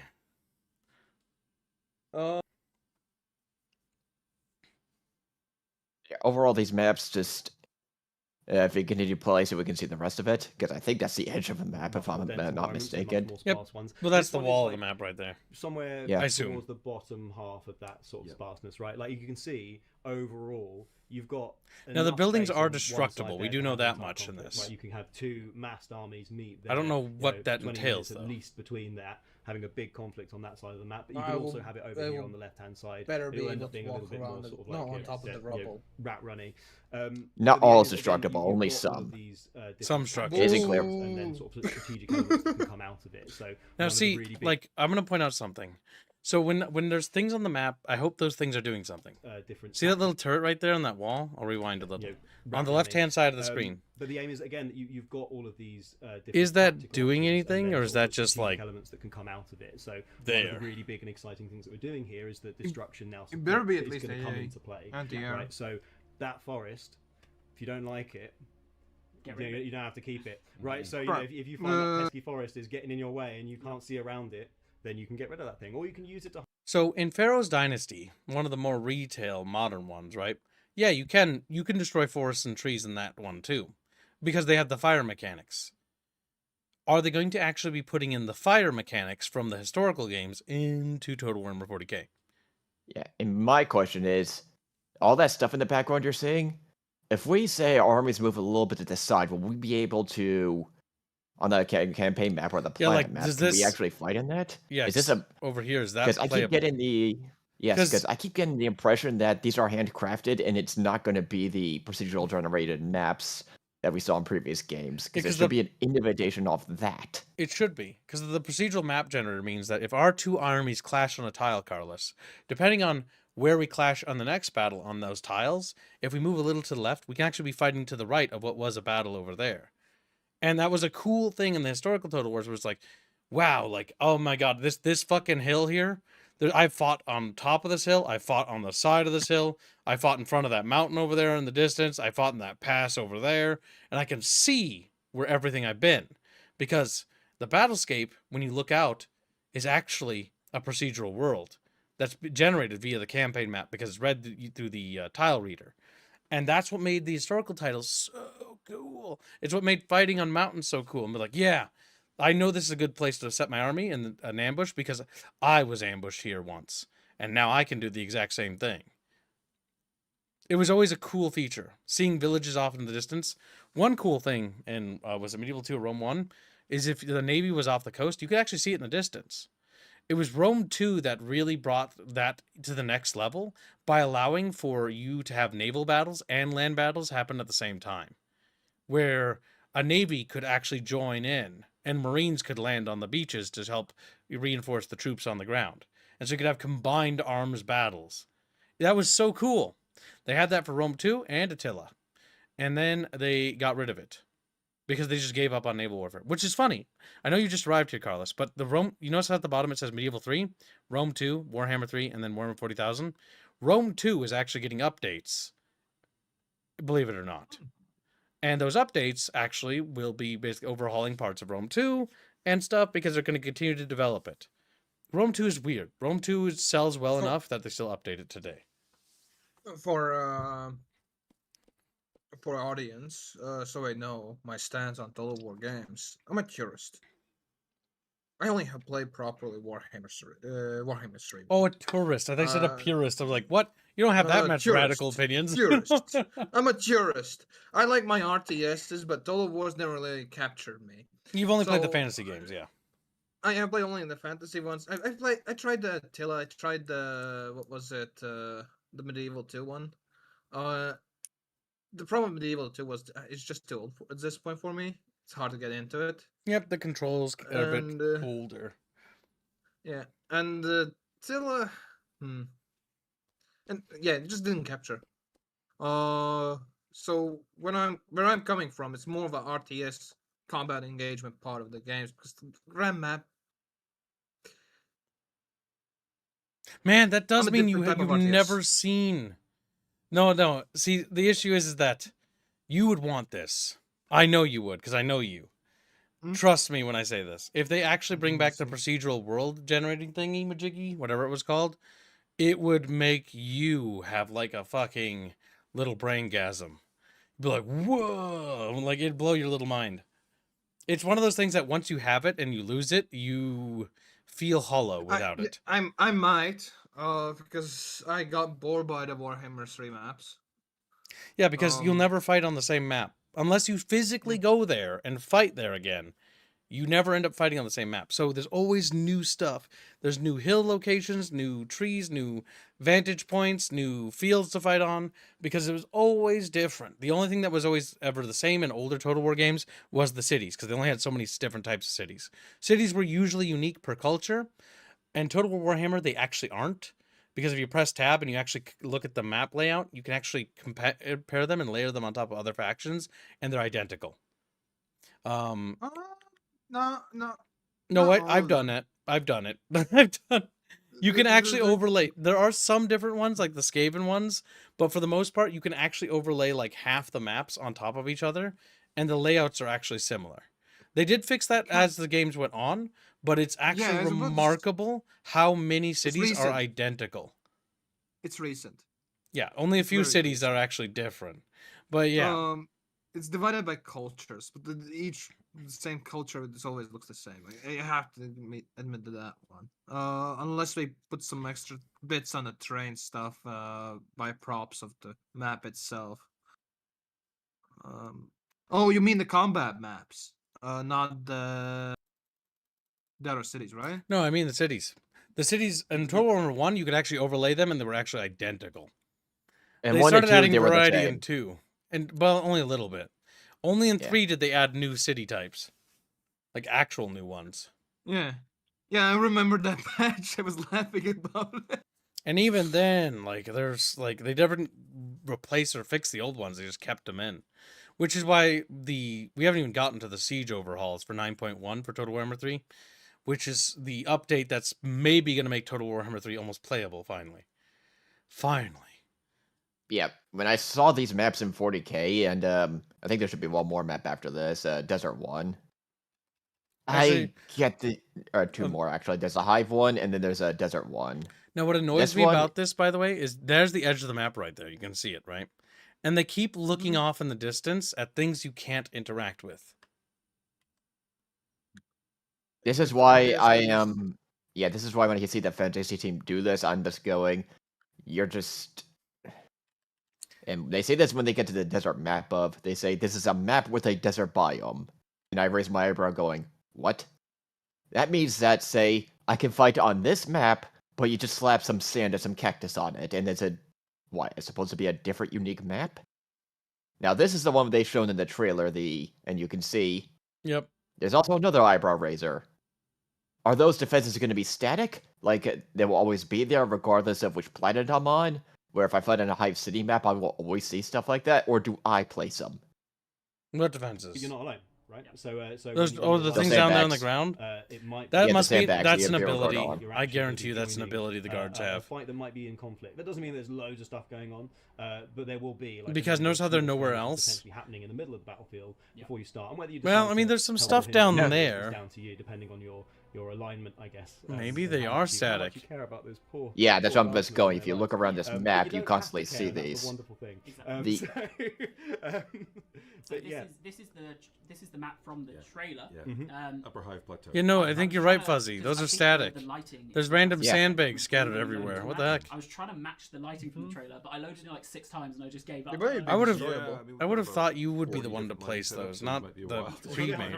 Variety is key. Yeah. But I think like a thing a thing we found really interesting to develop The magic was this sandbags, concept of, just like the magic dealing with these stairs. intense spaces, No, no. because obviously The ladders you there is goob. a lot of complexity to building You're right, something that ladders. represents a hive Goober. world, right? And I He's think like, the team have "No." done an absolutely stand-up job. I can't swear, can I? No. I really shouldn't swear. So why is That's there a random that tracer hard. fire in the So air? yeah, they did a really Like, what are they brilliant shooting job, at? like a flipping brilliant job. I think it's for show. Really, they smashed it out of the park in capturing that. But one thing that we found with this universe, right, is that everything The rule is of such cool. an incredible scale, right? Yeah. That even these intense spaces, when you get down into actually looking at them, are absolutely huge, right? There are these massive areas that you can conduct combat within, right? So even when you're dealing with these intense spaces, often actually the spaces you can work. Those through, gaps between the buildings are still so pretty big sizable, right? Like if you that there was a moment honestly, before it's where I was like I just see Total point Warhammer it- 3 point maps it here. one note down there, just down below the camera. Turn the camera down. Come on, Josh. Yeah,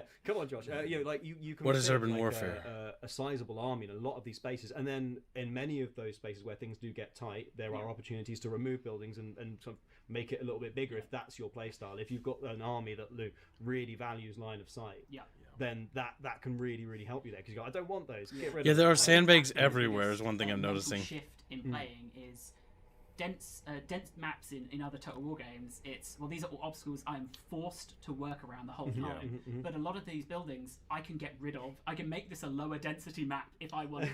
So we can blow up buildings, we can move over them. Is what they're implying? Amazing effects. Keep listening. On the weapons. We do, yeah. And again, you got these really powerful tools, right, to be able to sort of like blow apart key parts of the battlefield. Being completely clear, not absolutely everything is destructible, right? Like we've kept it to areas where it really works, it makes sense, and it feels like it can really sort of add to that depth. But I mean, another big part of it is these cover zones, right? Which as we come back round, maybe we'll get to point out our favorite guy. But these cover zones, because again, we are dealing with a universe that's full of really powerful but flat firing weapons, right? And so cover becomes incredibly important. So a part of the sort of the tactical the tactical tapestry of You're seeing like really big cover zone right down there, bottom And left. then Yeah, that's where my um, guard are. Yeah, exactly. Yeah. But it really can, help the survivability of your weaker units. And something that we really wanted to capture here is that, cover really does matter. When you've got fragile units, that fleshy poor humans. And there's that, guys in buildings right there. You can't can take see a 'em. huge amount of punches or In the particularly Rubel. get hit by bolt rounds, right? Like they The need second floor, somewhere see that 'em? gives them a bit of rest. Yeah. It's Here about he here we go. is. If they spot him on the left, There you go. middle left, there he is. He's waving. Oh yeah, There's a so little he guy is. there. So Yeah. sometimes people stand on ruins. That's neat. They But anyway, let's not worry too much now. But yeah, you can end up in these cover to cover fights, right? And at that point, it's about what tools do I have available to me? What can I unstick this situation with? And of course, you got so many toys here, right? You've got units that can jump over things with jetpacks and land and get into a melee, because melee is a great way to unstick a cover. But you also Can I have blow these. up a building that's next to them and drop it on top. Drop of it them. on them, yeah, absolutely. You've got these wild bombardments if you positioned or have your fleet, in orbit nearby you. Part of that whole tactical and strategic spaces is stitching together the campaign and the battle, so that having that fleet present with the right things on it, with the right bombardments, with the right assortment of armament, can really help your battle. So if you've loaded it up with a macro cannon and you've got a bunch of really angry space marines ready to jump down, they can appear exactly where the enemy doesn't want them, right? So there's the really powerful and cool tools to sort of like play with once you start to get into this space. But cool, it looks pretty, doesn't it? Oh yeah. I'll ask. I don't have to say anything, Yeah. Dave. Everybody's just looking at it. They can't even hear a word you're saying. There was listening.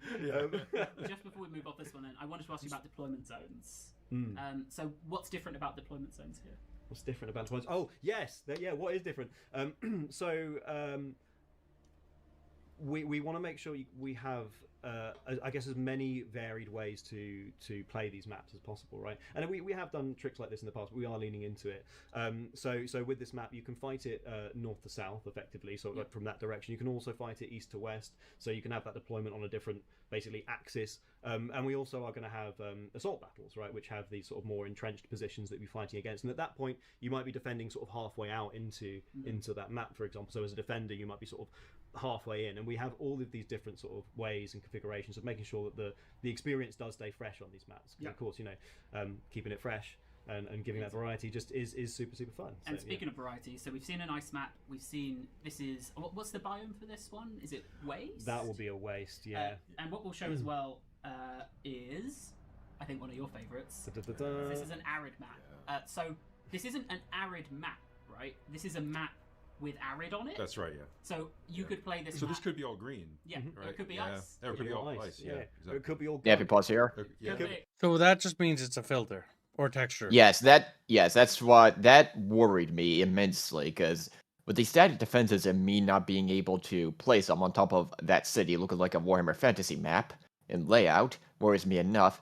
That worries me even more, as it means on There's say even fewer maps than the game actually has. Yes, I'm gonna be fighting on this map continuously, but you're just gonna throw some snow on it, and that's supposed to have and somehow the make trees it won't unique. have leaves. Like, that's a little concerning, mostly because the biggest problem Total Warhammer 3 had, well, actually, there's so many problems, I don't want to even talk about all of them, but one of the problems it did have was it had a limited amount of map variety, especially Total Warhammer 1. Oh my god. It was really bad there, more than the other ones. Total Warhammer 1 was very static. It had a lot of like, oh, I fought in this map 1,000 fucking times. It's the same goddamn mountain pass bullshit. And so it's like, all right, that wasn't fun. It's like The issue is that if we're going to do planet biomes, we're going to be Star Wars. Okay, let's be Star Wars then. Each planet biome should have a planet biome set of maps, unique to desert maps only. This is an ice map. Ice maps have unique ice map stuff because snow is a unique mechanic. Desert maps maybe get rain, so it's got mud mechanics or something. I mean, these are mechanics that actually exist in other Total Wars, by the way. I don't think they exist in Total Warhammer 3, though. But yeah, they could add the mud system. They could add the rain system. What was that? and They don't exist. It's weird that they never brought those over. Like, they never bring hardly anything. I feel like they're scared of extra variables already on the game. We'll have to beat Creative Assembly with love and compassion. It's the only way. It's the only way. My more issue is the narrative of it. Why we are fighting in hive cities on the sides where there's a higher points and stuff like that. Like, why aren't we defending on the defensive bastions? Why are we fighting in the middle of the streets? Is there a reason? Yeah, that's a good point, actually. Yeah. Why are the why do they- defenders defending in a street battle when they should be taking advantage of that? That's the home. They should be fighting for the bastion, not on the lower. All right, boys, let's get in the streets. But sir, what about that wall with turrets? No, go down there and die. Yeah, and they also All our demands on it. Yeah, and they also make this point, I think, later on in the stream of, you get the impression there might be allied or NPC smaller skirmishes on these maps as your main armies fight. I'm not clear because they never showed it, so I'm not clear on how that's going to be executed. I'm just raising more questions of... I see this with guys in the second floors, what you noticed. Well, I have said my piece on this game and announcement. I'm gonna head off. All right, man. Catch you later, car baby man. Good luck. Thanks for stopping by. Yep. Yeah, See was you, a pleasure. buddy. He's dead, Jet. Go ahead. Yeah, I was like, I look at these map layouts and everything, and I'm going, okay, you have this new engine. You can actually do proper innovation, Fantasy Team, off the generated maps of Rome 2 and Medieval 2 and Rome 1. And I'm getting, just looking at the examples, they're putting them in front of me. You're not doing that. It's like, I am not seeing that. And for any potential unique mechanic, like more cover inside buildings, it's going to be soured out with, okay, I can't deploy cover anywhere, whereof, hey, do I get a bunch of deployables I can use to, say, fortify this building or anything? No, it's going to be pre-designated cover zones. I'm just going, that's just gonna bring the fantasy slop argument just right back in just full view of I'm gonna get the fantasy slop problem that I keep getting the impression that this game is gonna be. Because you're big strong at battle maps, and I just go, oh, that's a Warhammer Fantasy city map. Like, yeah. That's So, okay, you know what? I'm just thinking about how to make this constructive, right? Because it's obviously a problem. All right, so here's the idea, right? Perhaps because of the fact that this is such a widely different game than the other Total War games, perhaps Creative Assembly should consider this. Hey guys, we're going to have a limited set amount of maps initially, but we're going to be rolling out more maps as time goes on. Again, it's a compromise. I still believe that it'd be better to do a procedural map system than handcrafted maps, but if they're dead set on the handcrafted maps, I think that world should have, I know that we can't have each single world having unique maps handcrafted. That'll take fucking forever. But perhaps arid worlds have arid world environment maps, urban maps, or like agro worlds or whatever have agro maps or whatever, or agri world maps, whatever you pronounce it, or something like that. And that's a better compromise, because I think this route isn't a good route. I think you're right, Fuzzy. Because the issue with this is that this is going to get so repetitive and so tiresome as time goes on.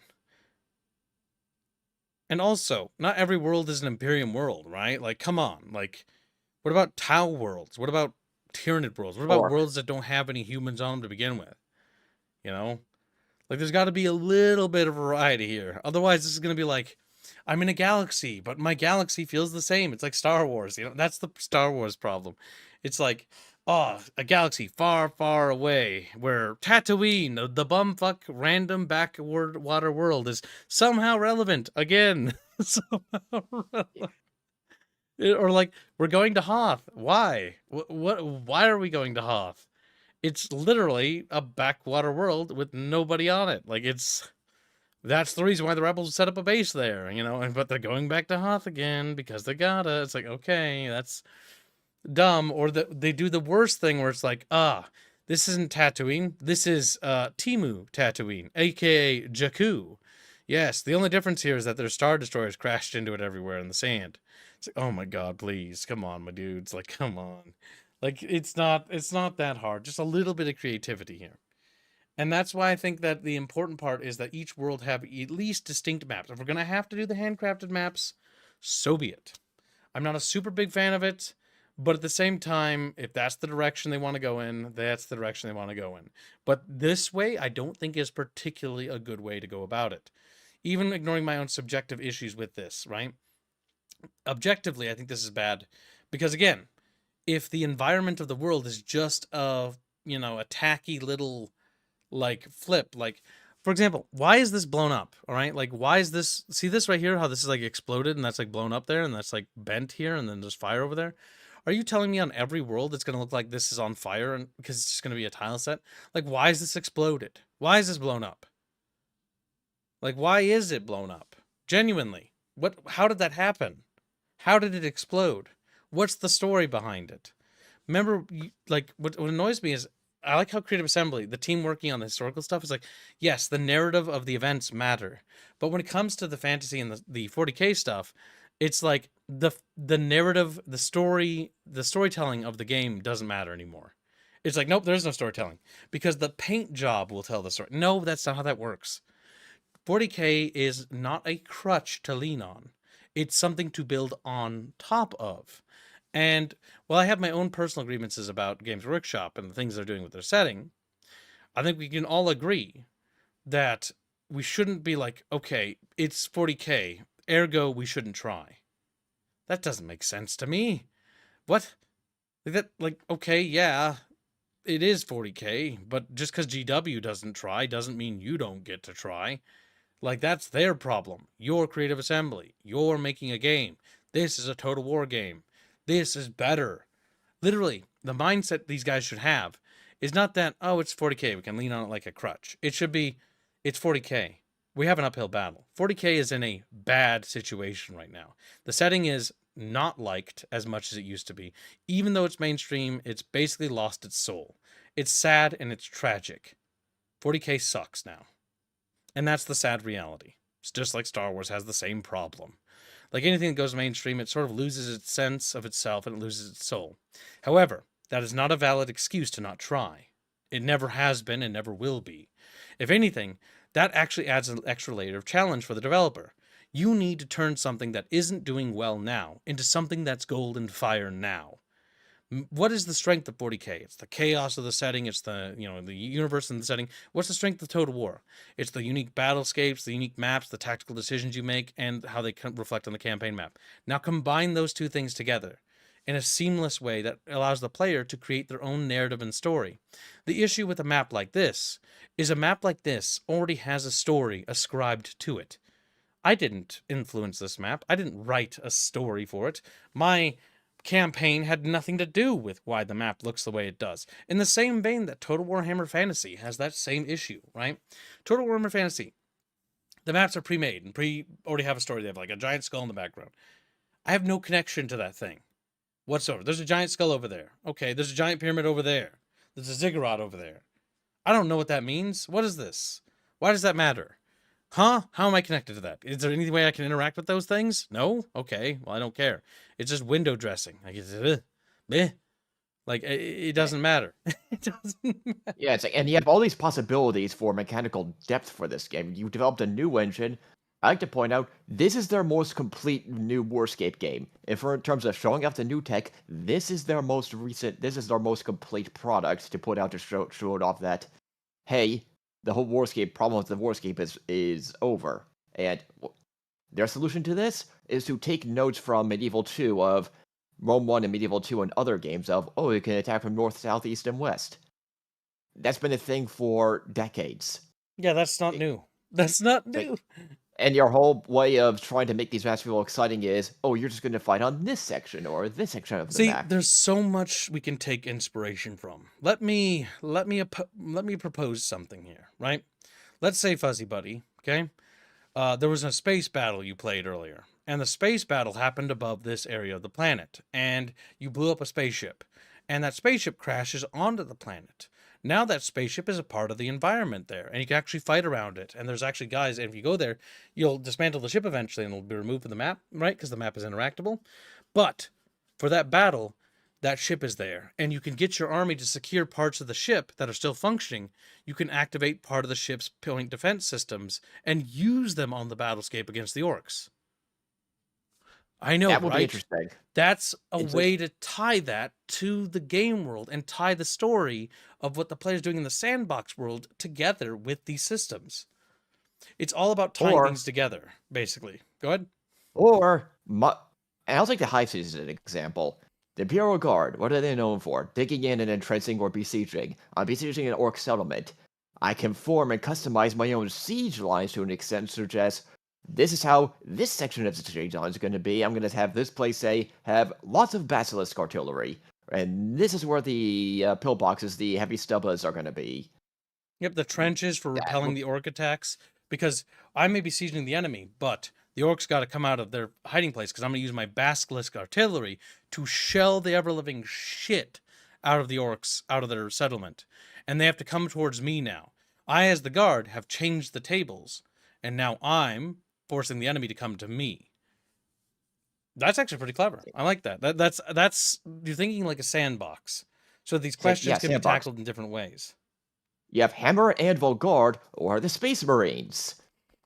It's like, how about this? Oh, there's a heavily defended orc settlement, but because I have a bunch of drop pods, I'm going to drop, say, a company of Space Marines in the back line and maybe affect the map in that way, and, say, attack their power core, and now, when I say face attack it from the other side, they have no power to power, say, their automated defenses or whatever. Or, say, with the Eldar, I'm just gonna sneak a force in to sabotage the enemy, and I can have a unique battle that way. Because the Eldar are known for stealth and trickery. But no, instead of that interesting things, which could really tie into the proceduralness and just play into the unique mechanics that you can take from the 40K universe of ignoring all the modern drama you have a lot of mechanics you can do with all the various factions. Or how about this? I'm gonna take this from the War of Armageddon with the orcs. I see a spot there. I like it. I am just gonna throw a rock there. And now there's a big rock with a whole bunch of guns on it, and I can use it as a forward operating base. Yeah, no. Like, the thing is, when you look at this map, right? The maps in this game look small. And I'm not sure, but it's probably going to be better once we get our hands on it. Like, see that aircraft flying? Is that aircraft part of the game world? Like, why are they there? Like, I want... Like, it's cool that you got this visual flair. But the issue is because you did what you did in Total Warhammer Fantasy, I'm so desensitized to seeing that engine there. Like, if you told me as a little kid playing Medieval 2 and Rome 1 that this, and like you showed me a picture of this and this is going to be Total War in the future, I would have probably been like, oh, that's so cool, because my imagination would be like, yeah, we'll probably need to fight inside the wreck of the ship too. Genuinely is what I would say to you. Like, have any of you here played Stormrise by chance? It was made by Creative Assembly. Creative Assembly denounced that game ages ago. Bear in mind that they denounced the studio that did it, which was the Australian team, the studio responsible pretty much for Medieval 2, from what it sounds like. But, you know, they left them out to dry and they killed off the Australian team, right? That's why Jeff Van Dyke, I think it's Jeff Van Dyke, isn't in any of the new Total Wars anymore, because basically they have a burnt bridge with that guy, from the sounds of it, right? And so Creative Assembly has basically burnt that bridge and they can never get that back. And the Australian team is the reason why Total War was good. That's the running theory, right? Nobody knows if that's true because it's been so long and most of the people that worked on Creative Assembly at the time have actually retired and quit. But Stormrise is an interesting game. You know why Stormrise is interesting? Because it's actually Total War in a sci-fi setting in which basically the world collapsed. There are mutants fighting humans as humans are coming out of fallout shelters. It's really cool conceptually, but it's really bad execution. It was not ready. It was actually pushed out the door way ahead of schedule. The game was not prepared, and it's got a lot of problems. And I was super hyped for Stormrise as a kid, and I remember playing it and being incredibly devastated that it was bad. Because I had basically was like, oh, it's Total War, but like futuristic. You can have like, it's got elevation. There's so many cool things about Stormrise. It's not even funny. The game conceptually is incredible. It's actually incredible. You control units. Units can climb buildings and go inside buildings, and you can watch them go inside buildings. You can have units climb buildings and climb over crates with their jetpacks. And you can have guys fighting on top of bridges while you have a battle that's happening underneath, while you have snipers on top of a skyscraper shooting on the other side of the bridge. And it's insane. The execution of this is terrible. But fundamentally speaking, the concept of Stormrise is incredible. Stormrise should unironically be the basis for which they design their levels. They should be a lot of verticality, a lot of interiors, a lot of high structures. And Stormrise is something to look at. Stormrise cannot be understated. Stormrise is what they should be aspiring to achieve. What they failed to do in Stormrise should be what Creative Assembly is trying to recreate here.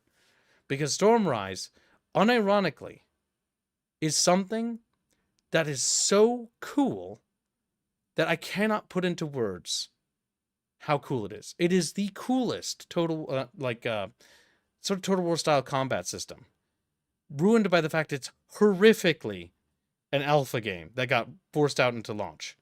It should have got more development time. And if you've never heard of Stormrise, I recommend you look it up. You know why? Because I think Stormrise actually solves a lot of the problems this game suffers from. Unironically. The verticality, how the game presents itself, its visuals, its overall, like, the fact that there's, like, buildings matter, interiors matter, structures matter. Stormrise is incredible. Nothing short of. But the clarifier on this statement, conceptually. Conceptually incredible. Yeah.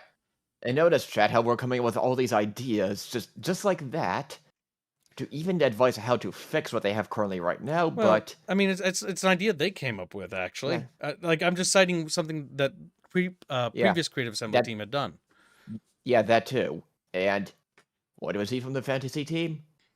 I don't see many lessons learned from their previous games, and I just see it in a way just more ways to be lazy in a way with the maps of you're gonna try and make this map more exciting by just throwing another biome like a wasteland biome, an arid biome, and that's supposed to make it more exciting. Just recycle the same maps. Like that comes off as I'm gonna have less variety, but more visual flair in the background. That's not what a lot of people have been wanting. Yeah. And I just have more questions and more worries and more doubt and more to my theory of this is going to be, in many ways, fantasy slop instead of an interesting, mechanically depth actual pushing the series forward. Now, And I which is do want why to go back real quickly and mention that so far, Medieval 3 looks like it's going in a good direction. Rome 2's Yeah. patches look like they're going to be good, but that they need to expand a little bit more on what they're doing exactly. And then Warhammer 3's updates, which we haven't even gotten to, but I did cursory glance, it looked good too. The biggest concern I think we all have is Warhammer 40,000. And the reason why I want to add this further clarifier is somebody who's been with Creative Assembly since Rome 1. Not there since the beginning, but I've been there for a good while. Creative Assembly has a bad reputation post Medieval 2, where everything since Empire and forward, even Shogun 2, have more or less been very troubled launches. And they have a history of this. Like Rome 2, that was really bad. That's the worst case example. Empire, not so good. Napoleon was a little bit better. But like Attila had problems too on launch that they had to address. Like Three Kingdoms was rough. Total Warhammer 1 was really rough. They've it had was even rougher. they've had some really, really bad launch histories. And the thing that scares me is that I see all the telltale signs that the launch of Total Warhammer 3 is going or Warhammer 40,000 is going to be rough. And I think Creative Assembly should try to take their time with this. I think, based on what I'm seeing, that they should delay the game's launch by 2 years, ideally. And the reason why I say that is because I think if they launch like they do in the state they're going to do, yeah, they can slowly wind out patches and fix it. But I would rather wait for a good game, a great game, than receive another Total War game that was in a rough state. Because what happens? Like I spend the $60, I play the game, and then I'm like, this isn't good. And then I shelve the damn thing.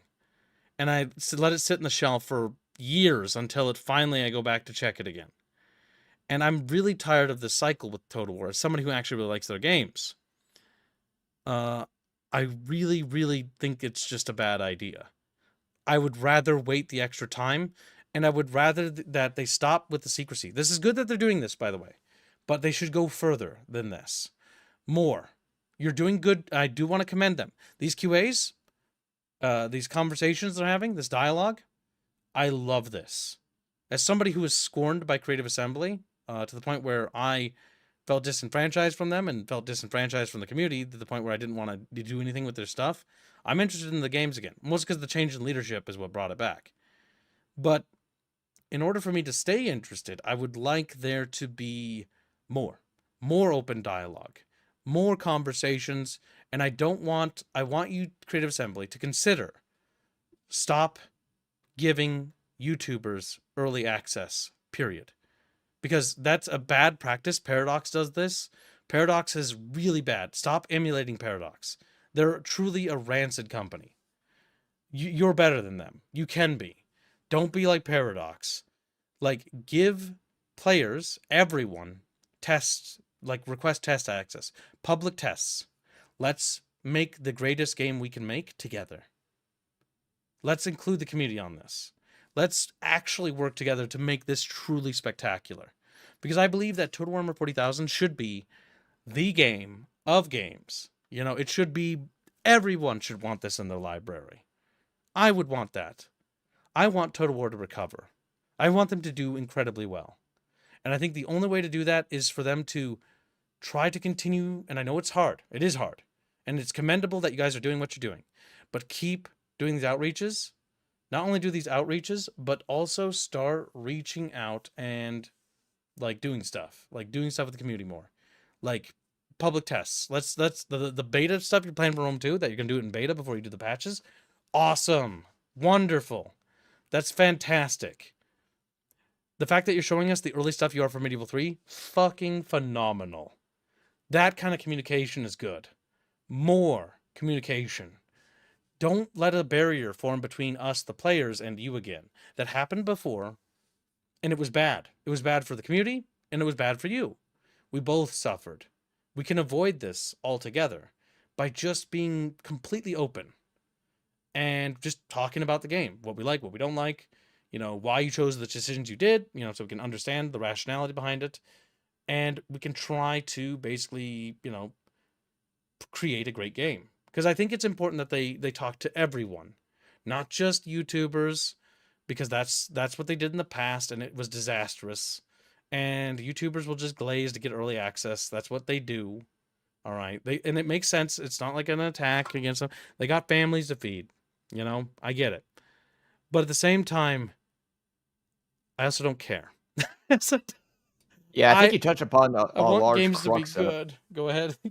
I think you touched upon a large crux of why there's such a stark difference in communication and just development between the, say, Medieval 3 and a lot of the historical teams and this. Because I look at these maps and I go, I can name the type of influencers and which ones possibly advise them on this game, because this looks like it was developed by certain types of influencers that are part of, say, the dedicated multiplayer crowd of Warhammer Fantasy. Okay, so I don't want to create a schism between the multiplayer and single player people. Now, I know. the harsh reality is that Total War games are single player games primarily. But Yeah. the fact that they have fun multiplayers is an added bonus. That's great. We shouldn't get rid of multiplayer.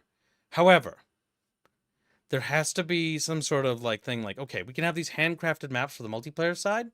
That's awesome.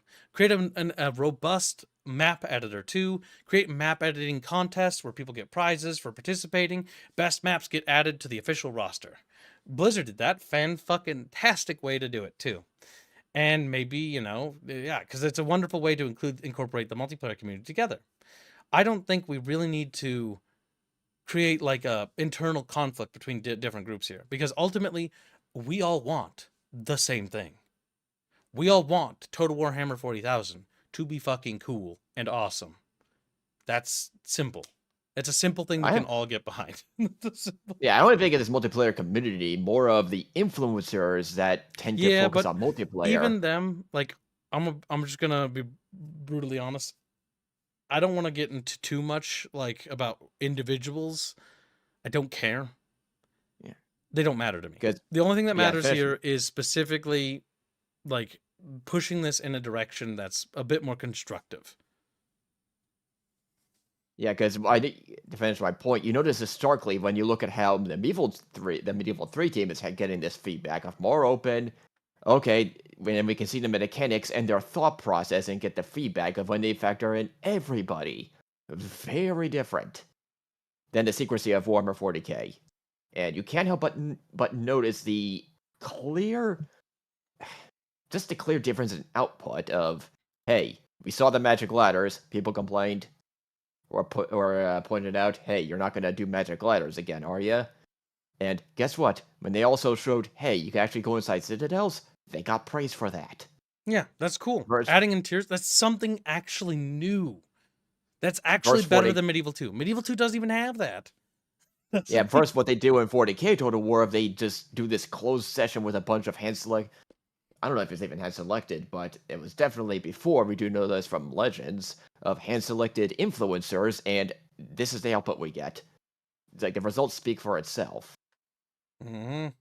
It's one is not working, the other is at least showing more promise. And that's just a clear fact. Yeah, the big thing here is just talking. And I think one of the ultimate issues is that, and I kind of want to move away from the content creator thing, but just don't, content creators aren't the voice of everybody. We're just schmucks. That's all we are. We're just average schmucks doing our own stuff, talking about things we like. Some of us do it for different reasons, whatever. But the reality is we need to get Creative Assembly to stop looking at a small group of people and actually look for the entire community. We don't need one person being the voice of the community. That's not how the community works. All of you are smart. all of you in my audience are smart.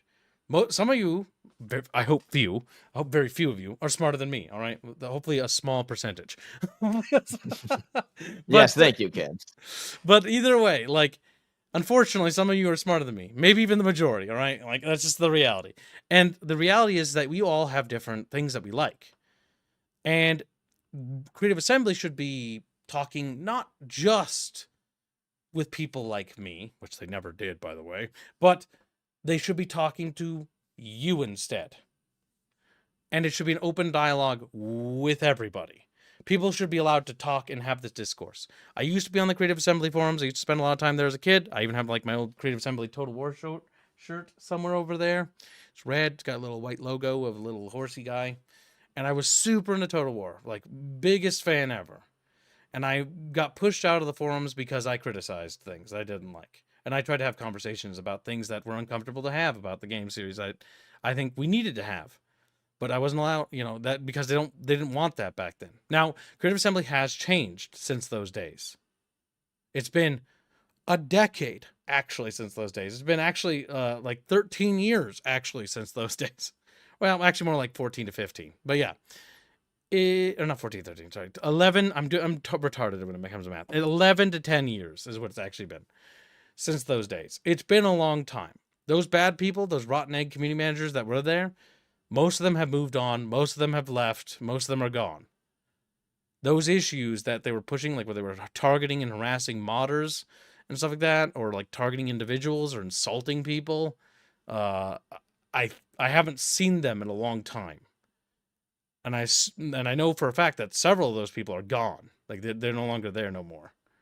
And so, and that leadership's also changed. So perhaps it's the turning of a new page. That's why I want to have like a dialogue. I think we should all have a creative dialogue discussing about it, because I think Total Warhammer 40K is going in a similar direction that Total Warhammer Fantasy is going, or went when it launched. Total Warhammer 3 is getting better. That's good. That's actually really good.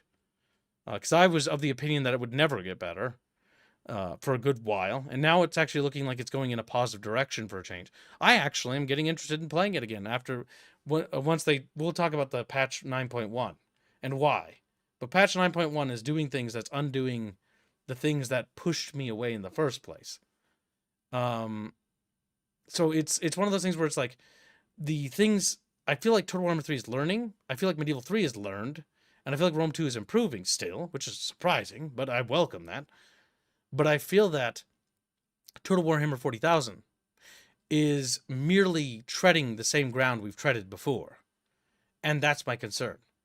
I don't want this to launch like Total Warhammer 1 did, where it wasn't very well received. Or launch like, Rome 2 did. I mean, I certainly hope it doesn't launch like Rome 2.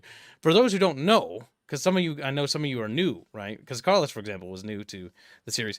Rome 2 didn't even work. Like, you could play it, you could do a battle, but the game would crash, turns wouldn't cycle, armies would just stand idle. Sometimes the battles wouldn't happen. I remember when the enemy AI would just stand there, and you couldn't even, you could fight them, but they wouldn't even move. The AI was broken. It was really, really, really bad. Yeah, but if you were to base everything off the marketing material, this looked like it would be the best thing ever, and none of that was real. So. Yeah. I think all chatfishes are like, oh yeah, see, I remember how bad Rome 2 was. Yeah, exactly. I don't ever want to see that happen again. I never want to see a repeat of Rome 2. I never want to see Total Warhammer 1 with its lame launch that it had, where what should have been a historic moment for the series was met with meh, and mostly vitriol and insults because of the Chaos debacle. That was only marginally better because they were like, okay, the Chaos DLC is free for the first 2 weeks. The fact that I remember these things as clear as day, I'm not sure if it's a testament to my memory or the fact that those events were that bad that I can remember them that clearly. As if they were yesterday. It feels like they were yesterday, my dude. It feels like... I think it was a decade ago when Warhammer 1 released. I know. I think both. But it feels like just yesterday. It feels like just yesterday we were talking about it. Oh my god. It was not a good thing. It was not a pleasant thing to be experiencing. Like my entire yeah. YouTube career began because I crashed out over that. I crashed out. Yeah, overall, I think I said all my pieces on this. Of 3, Rome 2, Medieval 3, Rome 2, Warhammer 3, mainly Medieval 3, Rome 2. I'm happy with the progress. Warhammer 3, also happy to get better, though I do give the Sophia team some leeway considering the technical debt they have to fix, so I don't really give them much trouble. Warhammer 40k, PTSD is settling in. Yeah, Warhammer 40k it's something that I'm looking at, and I already think they should delay whatever launch schedule they have, because like they should have a dialogue and a conversation, because I don't think Total Warhammer 40,000 is worthy of the name yet, especially when it Yes. comes to the things we've seen just from the map side. And bear in mind, this is just from the battle maps. I don't even know how the campaign map's gonna feel or how that's all gonna play out, but.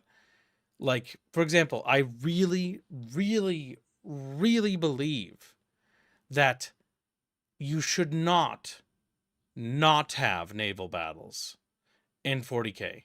They can play like Battlefield Space Gothic. They can play like Star Wars Empire at War and be, a bit on the arcadey side. I'm okay with that. I think a lot of people would be okay with that. But I think to not have them would be worse than having like Empire at War style space battles. And Empire at War is actually pretty fun for what it is. It's pretty arcadey, though. But I think that would be a good compromise just to have them.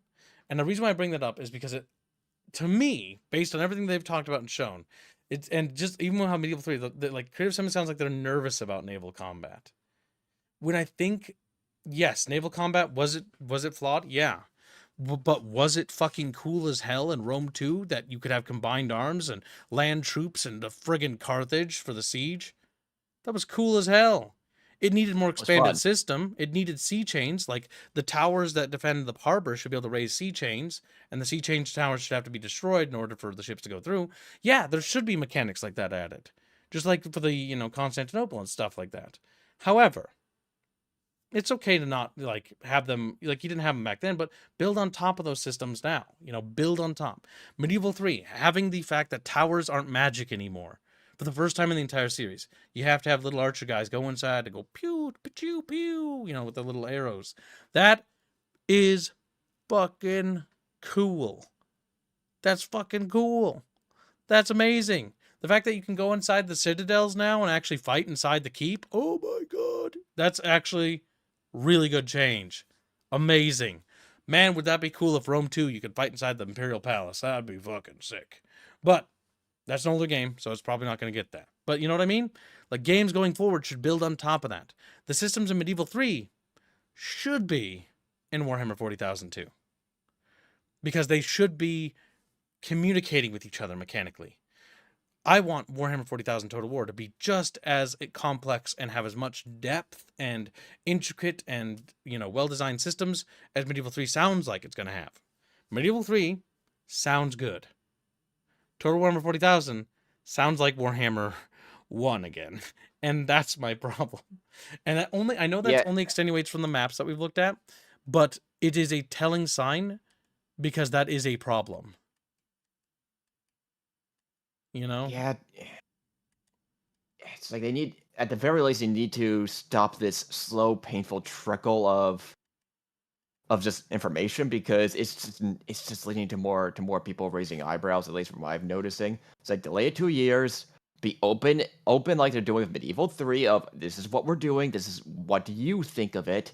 Let us get our hands on maybe a little of those battles and let you know what we think. Yeah, like honestly, it wouldn't be a bad idea for Creative Assembly to consider this. Release a Warhammer 40,000 test combat build that people can apply, request access to on Steam. Do not discriminate between who can have access and not. Just get as many people to get their hands on it, to test it, to feel it out, and it's just a sample battle. It's that's all it is. It's like just a basic bitch battle between orcs and guardsmen or something. Nothing crazy, nothing fancy, but the battle demonstrates some of the core mechanics you're thinking about implementing. So you can get feedback on that. And so we're like, okay, this kind of sucks, or, oh, this is really cool. It'd be cool if you explored that a bit more, like how destructible the buildings are, or how we can garrison structures and stuff like that, or maybe destructible bridges, stuff like that. And then be like, all right, and then you remove the test build, and then later you do another test build later, like, all right, here's a new test build. This is what we've added this time. Try it. See if you like it. Oh, that maybe that wasn't a good idea. Like, that really sucks. Like, maybe having the fact that the maps feel, I don't know, very basic, where like there's no weather effects or anything. It just doesn't feel good. Something, a little bit of communication. I don't even care what factions. It's not about like just, oh, I want to play the game. It's about making this game mechanically sound so that it's on a solid foundation, so that when you build on top of that foundation, you don't have the problems you have with Total War Warhammer 3, where you have an entire development studio going through the foundation and redoing everything because and not to be mean, but it was half-assed. The whole thing was half-assed. Total War Warhammer was half-assed. And we have to say it because it's true. Had we built a solid foundation from the beginning, we wouldn't be at this point we're in now. But it doesn't mean that we can't fix that. It doesn't mean that, well, I mean you. Yeah. But kids, what if the feedback makes them feel bad? That's the sad reality. It's a hard truth to swallow. It's the same shit I have to deal with because I'm a creator too, right? When I work on something and I'm like, hey, look at this. What do you think? And then Chatfish is looking at me and going like, it's kind of bad. Can you redo it? Well, guess what? I've got to redo it. If I do a bad job, I need to redo it. This morning, I did voice acting for Echoes of the Second Age, right? We're working episode 1. We're on our line 95 or 96 or something like that. We're making good progress. We're on page 10 of 14. 4 more pages to go. It's taken me a week to do 10 pages. It's going to probably take half of next week to finish the next 4 pages. Because anytime I narrate, if I fuck up, if I stumble, if I don't enunciate a word correctly, if the tone is off, if it's delivered flat, we'll do it again.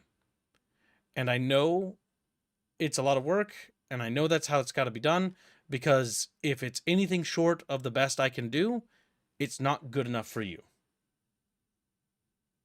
It has to be the best I can do. Because at least at that, I can go to bed knowing that I put my best effort in. It may not be perfect, it may not be great, but it's the best I can do. And if that's how it is, then that's how it is. Better to do that than nothing at all. And that's how I think everybody should apply themselves creatively. We should be doing the best. But yeah. Next up is Total War Warhammer 3. So, Total War Warhammer 3, where is the little update post for them? Grab it, Fuzzy. Grab it. I don't really think I couldn't really find it on the forums. Oh, they didn't have a forum post about it? Where is it? One of them Well, they got a section right look here. Look below the Pantheon update.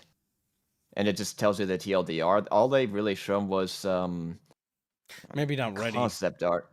Yeah, they only showed some concept art of the ladders, so it's not like they really showed us anything about the sieges. I'm sorry, I find it funny that they have concept art of the ladders. That's good, by the way. I know I laugh, but that's actually a good thing. Because they're actually producing them. That's funny, though. G2G, show and tell. Is this one?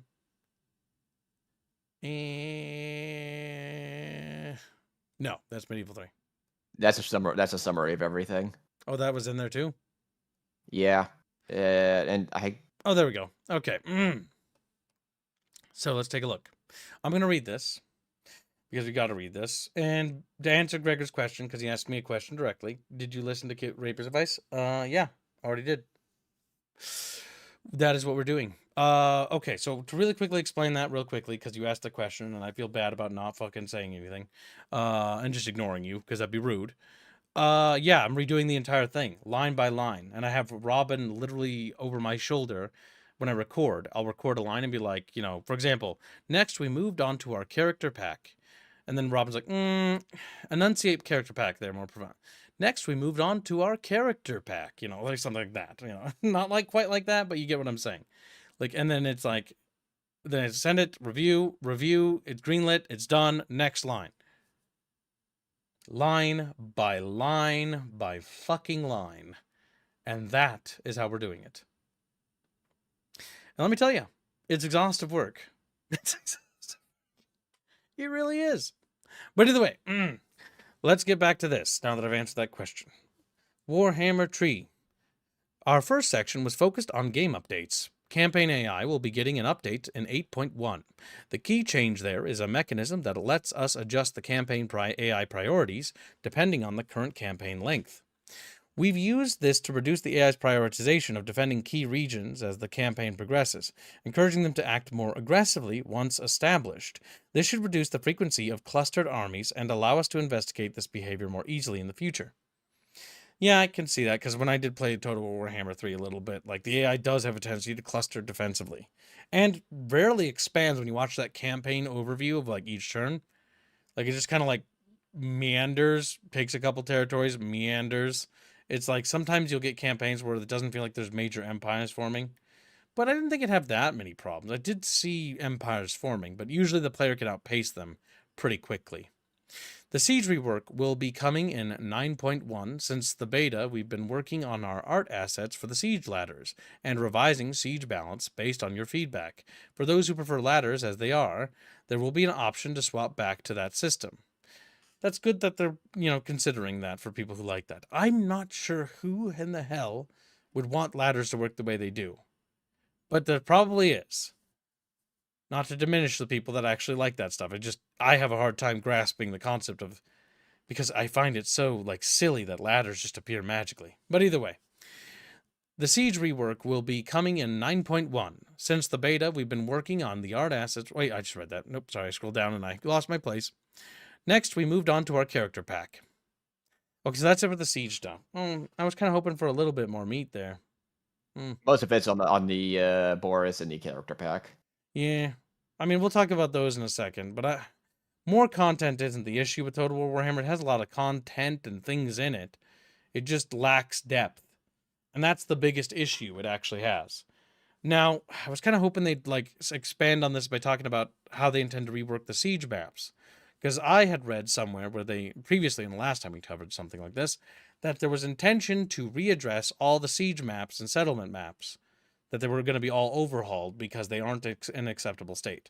And I still stand by that. And I think they are in an unacceptable place right now, too.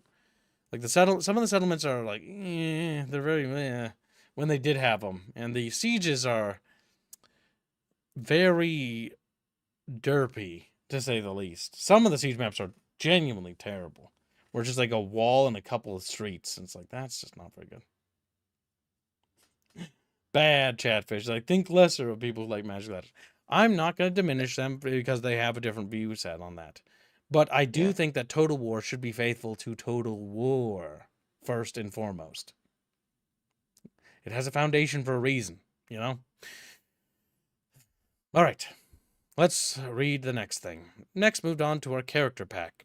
Starting with Bashiva herself, we had a first look at her in-game animations and discussed some of her abilities, one of which allows her to teleport, and her fast and deadly anti-infantry playstyle. It's worth having a look at this one just to see her zipping through the battlefield and slamming foes through teleports. Honestly, that just sounds incredibly annoying from a player standpoint, but maybe that's just me. Then we showed Taoyan, the free legendary character. The fact that FLC is a thing, or free loadable content, I guess is what that abbreviates. Legendary hero coming with the update. She's a strong anti-large hero with her trident. Will help you execute intruding ogres. We had a quick look at some of the tweaks coming to Cathay alongside the update, including changes to skill trees for Gate Master, Alchemist, and Astromancer. The reworked Cathay tech tree, changes to unit tiers, and how we're moving harmony traits into lowered skills. Finally, we revealed Boris Todbringer, who's ironically been in the game for literally ages as a model, ever since the Beast update or whatever from Warhammer 1. They're finally doing stuff with him. That's funny.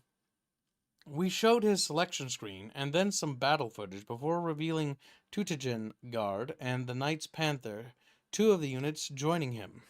There were a few teases for other units, and we've seen the guesses have already started rolling. And in case you missed it, we brought in Angry Tom to record a set of alternate voice lines for Custom Battle, which will be part of the End Times update. You'll hear more about Bashiva in May and Lords of the End Times in June, while we're aiming to take you through some of the free content arriving alongside the patch. Ultimately, I'll be completely honest. More DLC and free DLC doesn't really matter that much. I think the thing they should definitely, I hope that they're focusing the resources on is honestly the Siege overhaul, because the Siege overhaul is bad. And that needs work. And, there's so many problems with Warhammer Fantasy. It's really hard to just talk about like one without talking about the others. But sieges would be a good step. It would at least make battles feel more meaningful if things actually mattered and it didn't feel as arcadey as it did. And I hope they rework some of the maps. Some of the GCCM fan community maps are genuinely impressive with what they do. The only regret I have is that those GCCM maps that are beautiful, the AI doesn't really know what to do with sometimes and doesn't actually make full use of those maps, which is a bit disheartening. Like the capital for Bretonia in one of those maps. Oh, the fact that it has got an interior for the palace is absolutely spectacular. Where you can fight inside the palace. Seriously, chef's kiss for the map editor, boys. You guys have done some crazy stuff with the maps in that game. It's the reason why I'm considering playing it again once the Siege overhaul comes out. Because those modders, they're crazy. They're actually crazy. Some of the shit they're putting together. Wonderful stuff. Fuzzy, what's your thoughts? Overall, it's like, I mean, the DLC, honestly, I'm more looking forward to more details in the Undead update. I am not much of a Cathayan player. The Boris update, I mean, about time. That would took so long, and the Sophia Studio taking over for us to get it, so that was immensely frustrating. I posted a picture of the concept art of one of the Skaven Siege Lighters, and it's honestly not much. It's the Rome 2 Siege Lighters, but with the Skaven's gun under it, which is honestly fine. I just wish we had a model of it instead of concept art, but That's okay. Again, I am not giving him too much trouble considering the scale of what they need to fix. These style siege letters, sort of like from Antiquity, where it's like a wall thing. That's actually not a terrible compromise. It's kind of cute. I like the look of it. Which is why it's... Yeah, I understand it's a lot of work for the Bulgarian team, especially now they're getting more and more experience. It's just, okay, hopefully they execute it decently. Yeah, no, the addition of siege ladders and siege equipment proper will probably genuinely draw me back to the game. Genuinely. Yeah. My main gripe is I was hoping to hear more about the undead and what they're doing with that. But it looks like we're not going to hear about that till June. It looks like we're going to have more updates on all the games. Yeah. I mean, it's really good. And again, I want to commend this initiative to be open about development. This is good. I like this. This is amazing. More open conversations. I think we need more of that. That's actually genuinely good. I'm actually envious, really. I'm actually... Yeah, and they're on their streams, they're actually trying, especially the medieval teams, steering people to the forums of, let us know. It's like, thank you. It's like, none of this echo chamber. Get people in to discuss. Yes, having an open dialogue and a conversation is a good thing. We need more conversations. We need more open dialogue between people. And that's just genuinely solid. More of it. And it's not just developers like this. Even to real quickly touch up on it with the Arrowhead news, Arrowhead is also responding pretty well to the vocality of the community. That's why I think that it's incredibly important, because I used to do this too. I'm not the only person. We've all had this issue too, Chad, haven't we? Maybe me more than some. But for a while, doom spiraling or getting blackpilled on things would happen, and it just felt so hopeless. Because after 2010 or 12 or whatever, it kind of felt like every game just killed itself. and media was just like kind of taking a really dark turn. The pre-2020s was really rough for gaming, and post-2020, like things have been looking upwards, and so it's a really good change. I just hope that we continue to see this from other studios as well. So that's why it's important to be vocal. As somebody who's super critical on Total War stuff and genuinely pretty black pilled on it, to be honest, I'm liking what I'm seeing here. There's a reason to talk about it. There's a reason to discuss it again.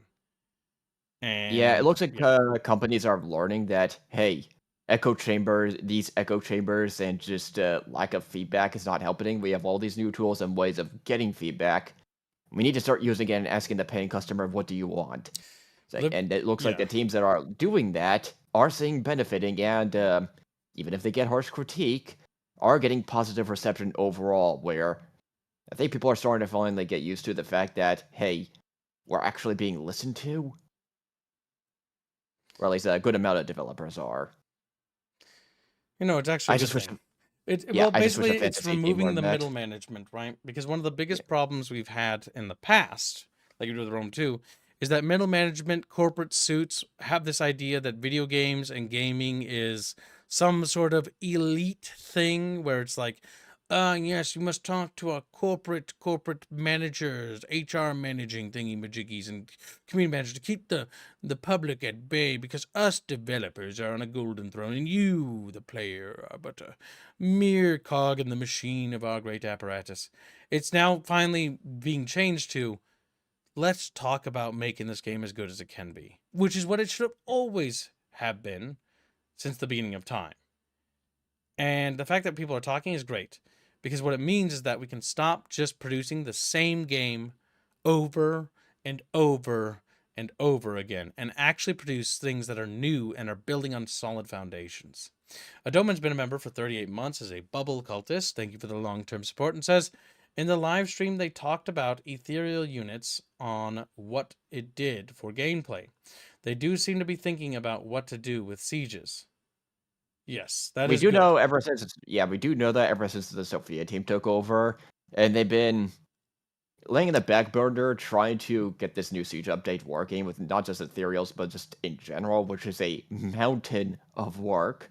Because if those that know Warhammer Fantasy Total War's development, 1 to 2 to 3, it was just spaghetti code and technical debt upon technical debt, and they're trying to unwind and get all this sorted out. Hence why, yeah, it's good we're seeing some examples of what they're planning for the sieges, and like with this concept art, but also why it's just taking so long. But yeah, I have to head to the gym. Let me just do a $1 donation just to mark when I stop tracking. Oh, that's nice. You don't have to do that, though, Buzz. You can just mark where it was. You little goober. You and Rapier do that silly thing. You're so weird. You know that? Wow, a whole dog. I'm not messing with Rapier's system, just for bookkeeping's sake. Gotcha, nerd. All right, good luck at the gym, boy. Just making sure YouTube actually does it. There it goes. All right, and enjoy Mind and Magic, everybody, when you get to it. Yep, we will. Take care, Fuzzy. Good. Now it's only me. Now I can become unhinged. It's like, no, wait. All right, so one other thing I have to pull up. Now that I don't have my helper to grab it for me, I have to do it myself. How unfortunate. Oh my god, Weeb Games, God help me. All right, now is the section where I grab the articles from the chat. One moment, I'm just grabbing them. Unfortunately, an article about Sam Altman. I don't know if I give a damn, but I'll grab it because that's what you guys grabbed. You guys grab some weird shit sometimes, you know that? What the hell am I looking at here? Huh? You know what? I'm saving that for the Bunchcast, that particular thing. That is something interesting, though. You want to hear about that. Yeah, that's good. All right, let's close that and move that there. Perfect. All right, so let's look at these articles. Shall we, Chatfish? So let's see. We got a niche gamer article here. It's Gungan syndrome. Rhythm psychosis addresses bad English localization. Time to skibbity denpa all up in this bit. Oh my god, what the fuck did I just read?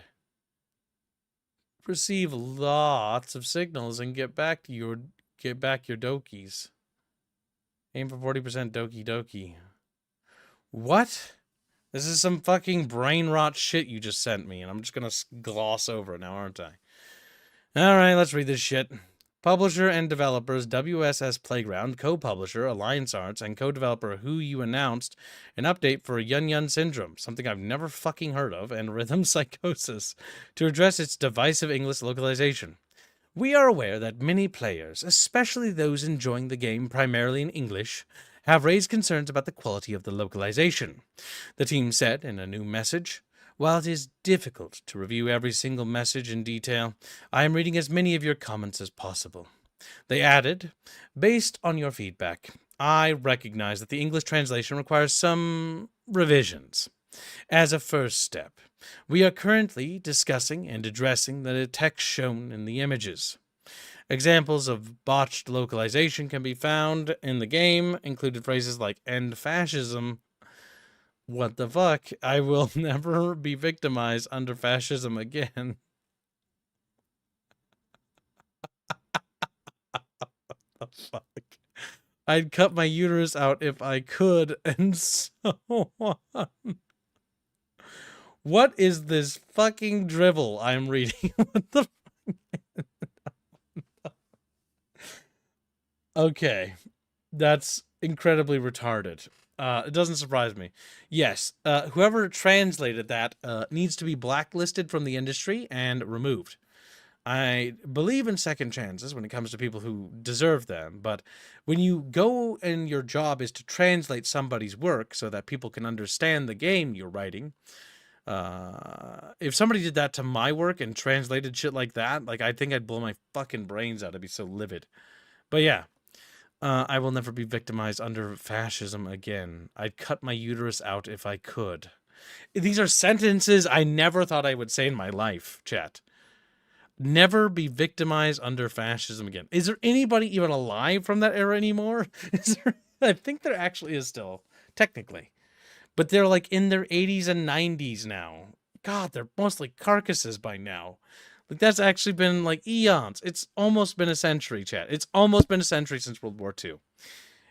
We are literally only a couple of decades away from World War II being over 100 years old. That is absolutely insane. I want to highlight that. So yeah, it's good that they're looking into this. Yeah, fire the localization team. What the fuck? And go find somebody who can actually do their goddamn job. And probably make a note to get these people blacklisted from the industry, because genuinely they are going to sabotage the work of many teams. Remember, it's not just somebody fucking around with like one game. It's literally somebody fucking around and destroying the entire career of someone. Like, somebody worked on this game. Somebody put art into this. Somebody coded this shit, you know, and then they had to upload it, and now they gotta like sell it and whatnot, and they gotta make money. And some fucking douchebag who was paid money professionally to translate this game has decided to completely piss all over their work. I cannot understate how incredibly disgusting that kind of behavior is. But yeah, it's important that people are professional, and it's very clear that that person wasn't. So we've got another thing here. Let's take a look. Gungan syndrome came out, and the English localization has come under fire for being one of the worst ones yet. Yeah, after what I just read, not surprising. English translator caught removing kamoji, I don't know what that is, inserting nonsense about fascism, inserting trans stuff. Yeah, that sounds like it's not related. Examples: Japanese ja, I'd cut my uterus out if I could. Korean no lo kwairo. I don't know, but yeah, it's pretty bad. And the English one, yes, is so different that even the emoji symbol is strange. Yeah, ho. What? I don't know. I can't stomach looking at it, but you get the gist of what that's fucking is. Now, what's the next thing we got? Sony's new exclusive Sorrows is the most Reddit game ever made. Huh? You play as an Indian. The main character cheats on his wife, Nitya. He then murders his friends to cover it up and gets away with it. What? His wife finds out about him cheating and leaves anyways. Is this a parody? What the fuck? He then dies thousands of times in a delusional quest to rescue her and force her forgiveness. This sounds like an opinionated review, but it doesn't sound good for whatever this shit is. The game then ends with his wife falling in love with a black lesbian crew member. MC gets told to fuck off and let her be happy. That's dumb. All right, moving on. I don't even need to add anything to that. That is just absolutely dumb. U.S. companies back Sam Altman's World ID, even as much of the world pushes back. Oh, God. If I have to read another article about Sam fucking Altman, it'll be too soon. Sam Altman-backed technology that many governments rejected is finding traction in the American corporate world. On April 17th, the World, a project designed to distinguish humans from bots using biometrics, announced strategic partnership with Tinder, Zoom, and DocuSign. The three companies will use World's digital identification to verify users, aiming to reduce deepfakes, scams, and other fraudulent activities. And time to nip this in the bud. That won't ultimately work. It won't, because you know how this works. Anytime you try to do anything, somebody will find a way around it. So how do you solve the problem? You put in effort to make it go away or reduce it. Are they going to? Probably not. Do they ever? No. Why is DRM still around? Exactly. Because nobody's going to put in the fucking back muscle to actually improve things. It just never, ever, ever happens, chat. Wow. These things are reading my data because the game recommendation there is all things in my sphere of influence there.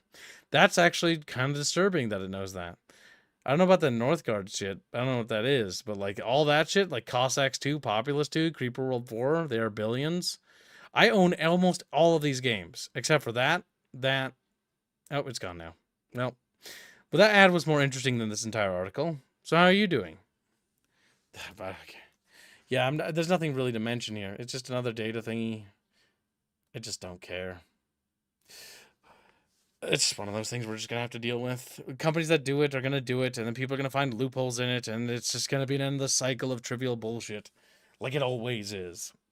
Warcraft 3 Legacy The Frozen Throne 1.29 now available.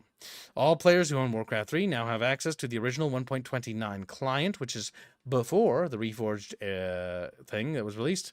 From the Battle.net app. To install it, click the game version, drop down the bottom left corner of your Battle.net Warcraft 3 play screen, and select Warcraft 3 Legacy TFT 1.29. Please note, the Legacy client supports offline and LAN play only. Now, it's not really hard for you, Blizzard, to actually make it support Battle.net or have online play. It's kind of just lazy that you did that. However, using network tunnels like Radman VPN is a great way to get around such an issue. If you want to play Warcraft 3 with your boys and your buddies, a great example, using something like Radman VPN or a network tunneler will simulate a local area network in which you can play these games with your friends. There, I just did that PSA for you so that you can actually play this with your boys. All right. I mean, this is good. This is a good thing. Good thing. Let's open up Battle.net. I will show you how to do it as another thing, just so in case people want to do it, because the original version of Warcraft 3 is, well, to be honest, it's the superior version, in my opinion. World of Warcraft, you're so deranged. Like, what is even World of Warcraft about anymore, boys? What am I looking at here, boys? Jesus. I don't even know anymore. I don't even know who I am. Who am I? All right, chat. Follow along. So, with your Warcraft 3 Reforged, what you do is you move your little mouse over here, down to the game version. You see it right here where my mouse is, bottom left corner of the screen, right above my little hat. There's a little tab here. Click this, and that's the retail version of Reforged right there. If you want to play the Legacy TFT 1.29 version, this one right here. You click that button, boop, You install it, and then you're good to go. There you go, chat. Now you can play Warcraft 3 without the reforged nonsense if you don't like it. It's the way you remember it and the way you love it. That's good news. Yay, I like good news. We need more of that. Less bad news. More good news. Exclusively good news. We're now a hope channel. So hope and change.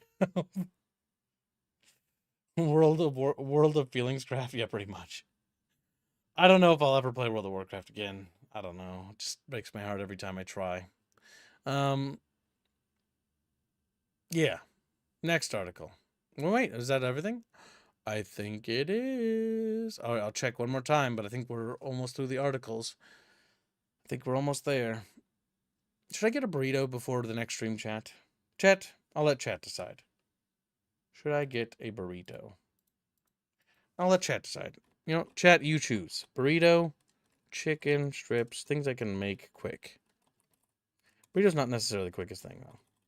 I would like a burrito, though. But I will let chat decide. All right, chat, you decide what I eat. There we go. Why am I doing that? I'm buying time while I look for an article. Now, argue and debate the philosophy behind this decision. It's a pivotal decision that will affect me, mostly. Oh, yes, there's some stuff I missed here. What the fuck? Costco? Chatfish, what the hell? I just really cover everything nowadays, don't I? Yeah, just a little bit. And fine, I'll cover that, because I'll feel bad if I don't. I wasn't going to. Yep, that one I grabbed. Yep. Yeah, I think that's pretty much everything. Okay, I'll grab that one too. Otherwise, you'll feel bad too. Yeah, I know. Chatfish, he's turned it into a donut war. That little shit. It's supposed to be a popular vote. Team Burrito, no! Well, I mean, I'm not going to look $2 in the mouth and say no, but it still makes me upset. All right, so let's see. Got to close the previous articles. Clean up my overlay a little bit. There we go. I am looking forward to... Oops, I just closed your article. I'll open it 1 second. Don't cry, chat. There we go. Perfect. Insolvency. Oh, that's not good news. Oh, that's kind of bad news, actually. Oof. Yikes. All right. Let's switch screens again. All right. What do we got? Your car may soon be monitoring everything you do behind the wheel. That's impossible. My car's from 2004. It can't monitor nothing. A new law requires automakers to install a monitoring system to detect impaired drivers, but the technology isn't ready. Chat, do we cover video game news here, or do we cover car news? God damn it, guys. God damn it, guys. You guys are trying to turn me into... Oh, nice. Love it when stupid news sites cause that stupid thing to trigger. Oh, I have the hiccups. 1 sec. Okay. I think that's what we got. All right, so let's see. Yes. Next year could be the start of a new surveillance era. The Infrastructure Investment and Jobs Act passed by Congress in 2021 included a statute requiring new cars to have driver monitoring systems designed to detect impaired drivers. The bill gave automakers 3 years to develop the technology, which should roll out in 2027. Damn, that's coming soon. But they might miss that deadline, God willing. In a February report to Congress, the National Highway Traffic Safety Administration, or NHTSA, said that potential technologies were nowhere near ready for development. According to the agency, to date, there are no in-vehicle technologies in production that can measure BAC, or blood alcohol content. I don't want to buy a car unless you want to give it to me for free. No, but you don't. All right, let's see. Where am I? Blood alcoholic content, or BRAC, also known as breath alcohol content, above 0.08 G/DL. Passively. What? What?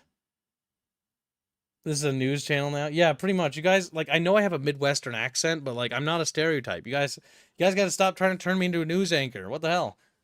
I know that's what Midwesterners are only known for, as being news anchors, but come on, please. It's like, you got an accent. There you go. You make news. He's like, oh, goddamn. Oh, goddamn. In a February report to Congress, the National Highway Traffic Safety Administration, or NHTSA, said that potential technologies were nowhere near ready for development. According to the agency, to date, there are no in-vehicle technologies in production. I already read that. Oh my god! I'm having PTSD. All right, let's see. Other types of sensor-based monitoring systems are not ready to be integrated into vehicles. Okay, so the technology isn't ready yet. That's what we got out of this. They want to put monitoring devices in our cars to see if we're drunk or not. Well, I don't have to worry about that because I'm never drunk. And you, all of you, never drink and drive. I know you're good little chatfish and you're well behaved. No drinking, no driving. Well, no drinking and driving, specifically. If you want to drink, you can, but do so responsibly. I don't know. I don't see anything here. Preventing sober drivers from operating their vehicles. I mean, I don't. Like, I get it. It's interesting that they're doing it, but, like, it's very sci-fi. I don't know. It's just one of those things. You know that there's more malicious factors, all right? Like, okay, you forced this on me, chat. You know that by having things that monitor you, like, there's going to be using that to get information so that they can do more than that. Oh, my God. Is that unironically Yub-Nub Slop advertisements in the right there? I hate this timeline. I wish we were obscure again. Back to obscure. Oh my god, I'm gonna kill myself. It's over. It's over. There's actually YouTuber ads. What the fuck? Oh my god, I hate that so much. That's cringe. All right, either way, ignoring that. Like, my fucking god. But yeah, would still result in 1 billion false positives per year, preventing sober drivers from operating their vehicles. Yeah, there's no way to guaranteeably know it, right? Eventually, yeah, technology will advance to the point where, you know, if I think about something, it will happen in my household. Like, if I think, I'm like, you know, I'd really like a chicken parmesan spaghetti or something. And then all of a sudden, the little robot starts producing chicken parmesan spaghetti. And I'm like, yeah, it's pretty good. And, like, one day, we'll have things that do that. But that day is not today. Oh, I have a donation. I like how there is a donut war for what food I eat. Clams is not an option, by the way, on that. Clams is not. Chicken, or no. Von Felsenbrat donates 2 generous pounds and says, check stream elements. Hashtag burrito. Thank you for your generous donation. Good. Beat Chumpa. Destroy Chumpa. Von Felsenbrat donates a couple of donations. Oh, sorry. I don't have my notifications working properly because I completely missed those. He donates $5 4 minutes ago to say, the first part, Dear Mr. The Bickering Bunch, whilst we truly appreciate your interest and dedication to our older works, we would like to remind you that Blizzard doesn't condone the use of third-party programs as they don't earn us money, and if you continue to promote them, we will sue you into the fucking ground. Hugs and kisses, Blizzard's legal team. Third-party program. Motherfucker, I don't care if you condone the use. Radman VPN is not sponsor me, and I don't want a sponsorship either, because I don't want to take sponsorships anymore. I've said that explicitly. I'm a community-funded content creator. If a developer or a AAA developer wants me to look at their game, you can ask, like anybody else can. But I will not be taking money for it because I will not have it be impairing my decision or making me feel guilty about saying I think it's bad. If I think it's bad, I'm going to say I think it's bad. If I think it's good, I'm going to say I think it's good. I'm not going to be allowing for sponsorships. I have a beautiful luxury, thanks to you guys for donating every day, because you're able to keep me and my team funded. Genuinely. Thank you all. Couldn't be here without you guys. But yeah, sponsorships are a no-go. The only sponsors I have is my community, and if they don't like me anymore or don't want me to live, they'll just stop funding me, and then I'll disappear, and that'll be the end of me. All right, so next we have is more crap. Never miss a story. Get all the latest news by allowing Zednut push notifications. No, fuck off. No, I don't care. All right, that was annoying. Where were we? Microsoft finally opens sources, DOS or DOS 1.0, and it's so much more than the code. I like that flicker it did there. That really scared me a little. Want a blast from the past?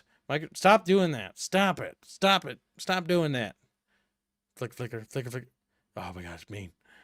Want a blast from the past? Microsoft just open sourced its so annoying. Very first operating system, offering a rare insight into the PC's earliest days. My God, Microsoft MT MS-DOS Confidential, date 05/29/84. My God, that is a different era. I wish I could travel back. I think we all do. I wish I could experience the 2000s again. My childhood. The 2000s were a time of unrivaled peace and prosperity in New York City. What? No, I'm kidding. All right, so let's see. SADNet's key takeaways. PS-DOS 1.0 would lead Microsoft to becoming computing's top dog. Microsoft continued to embrace open source. The source code and annotation provide insight into the operating system's earliest days. I mean, that's cool for, historical preservation and stuff. I mean, that's neat. It's cute. It's kawaii desune, or whatever those weebs say. Ad blockers, my friends. No. Epilepsy. Costco time. Was there anything else there? I don't think there was. I think it's just like a neat tidbit. Yeah, it's a neat tidbit. That's all it is. That's cool. I find old tech and old operating systems to be fascinating. My personal bias is Windows XP because that was my first computer operating system I had for my old gateway computer that had a little cow moo moo sticker on the front. Let's see. Costco debuts. First change to its $1.50 hot dog combo in 40 years. Oh no. That guy said if the price of the hot dog ever changed, he'd fucking kill him. So I think somebody's going to be murdered. The hot dog and soda deal has been sold in Costco food courts since 1985. Costco shoppers have discovered that the earlier... Chat, we really do discover some strange things here. The retailer has changed its iconic $1.50 hot dog combo. Since 1985, the wholesale club has offered a 20-ounce refillable fountain drink. Chat, my joke to you, why am I reading this? And find a quarter-pound beef hot dog for less than $2. The price of the meal sold in Costco food courts has remained unchanged for the last 40 years. Oh, why am I talking about hot dogs? I don't know. However, shoppers have realized that they can now make a slight modification to their order. According to a Reddit post, oh good, Reddit, delicious, shared by a Costco member in Virginia, customers compare their hot dog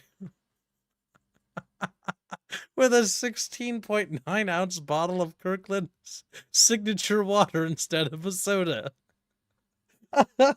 Why? In the comments, Costco members in Nevada and California said that they also noticed the change to the offer in their stores. It's not clear if and when all U.S. locations will include the bottled water as an option.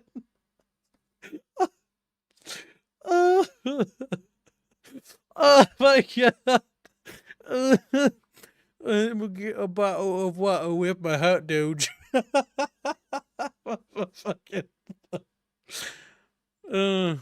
That's it. Despite the don't stop, it keeps going. Why does it keep going? What else is there to say?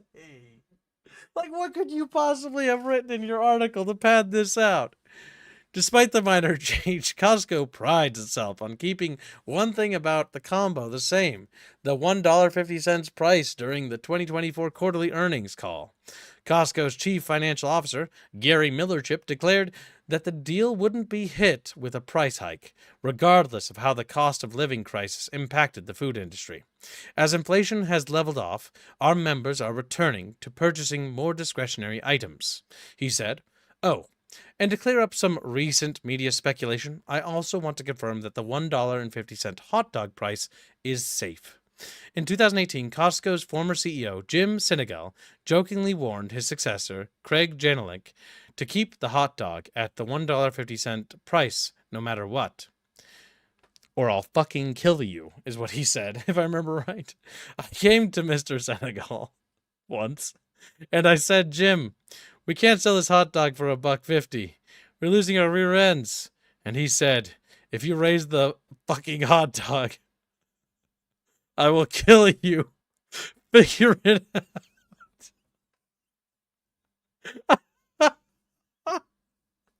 Germanic recalled in a presentation at the time reported on 425 Business. Aside from food court offerings, Costco has recently made changes to its shopping policies. For years, of the Warehouses Club were able to return nearly anything and receive a full refund regardless of how long ago the purchase was made, or if they had lost the receipt. However, in February, shoppers found out that Costco... Oh no, I need a drink. What's that? Oh my god.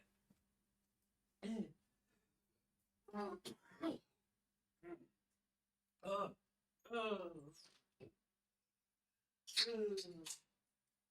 Okay.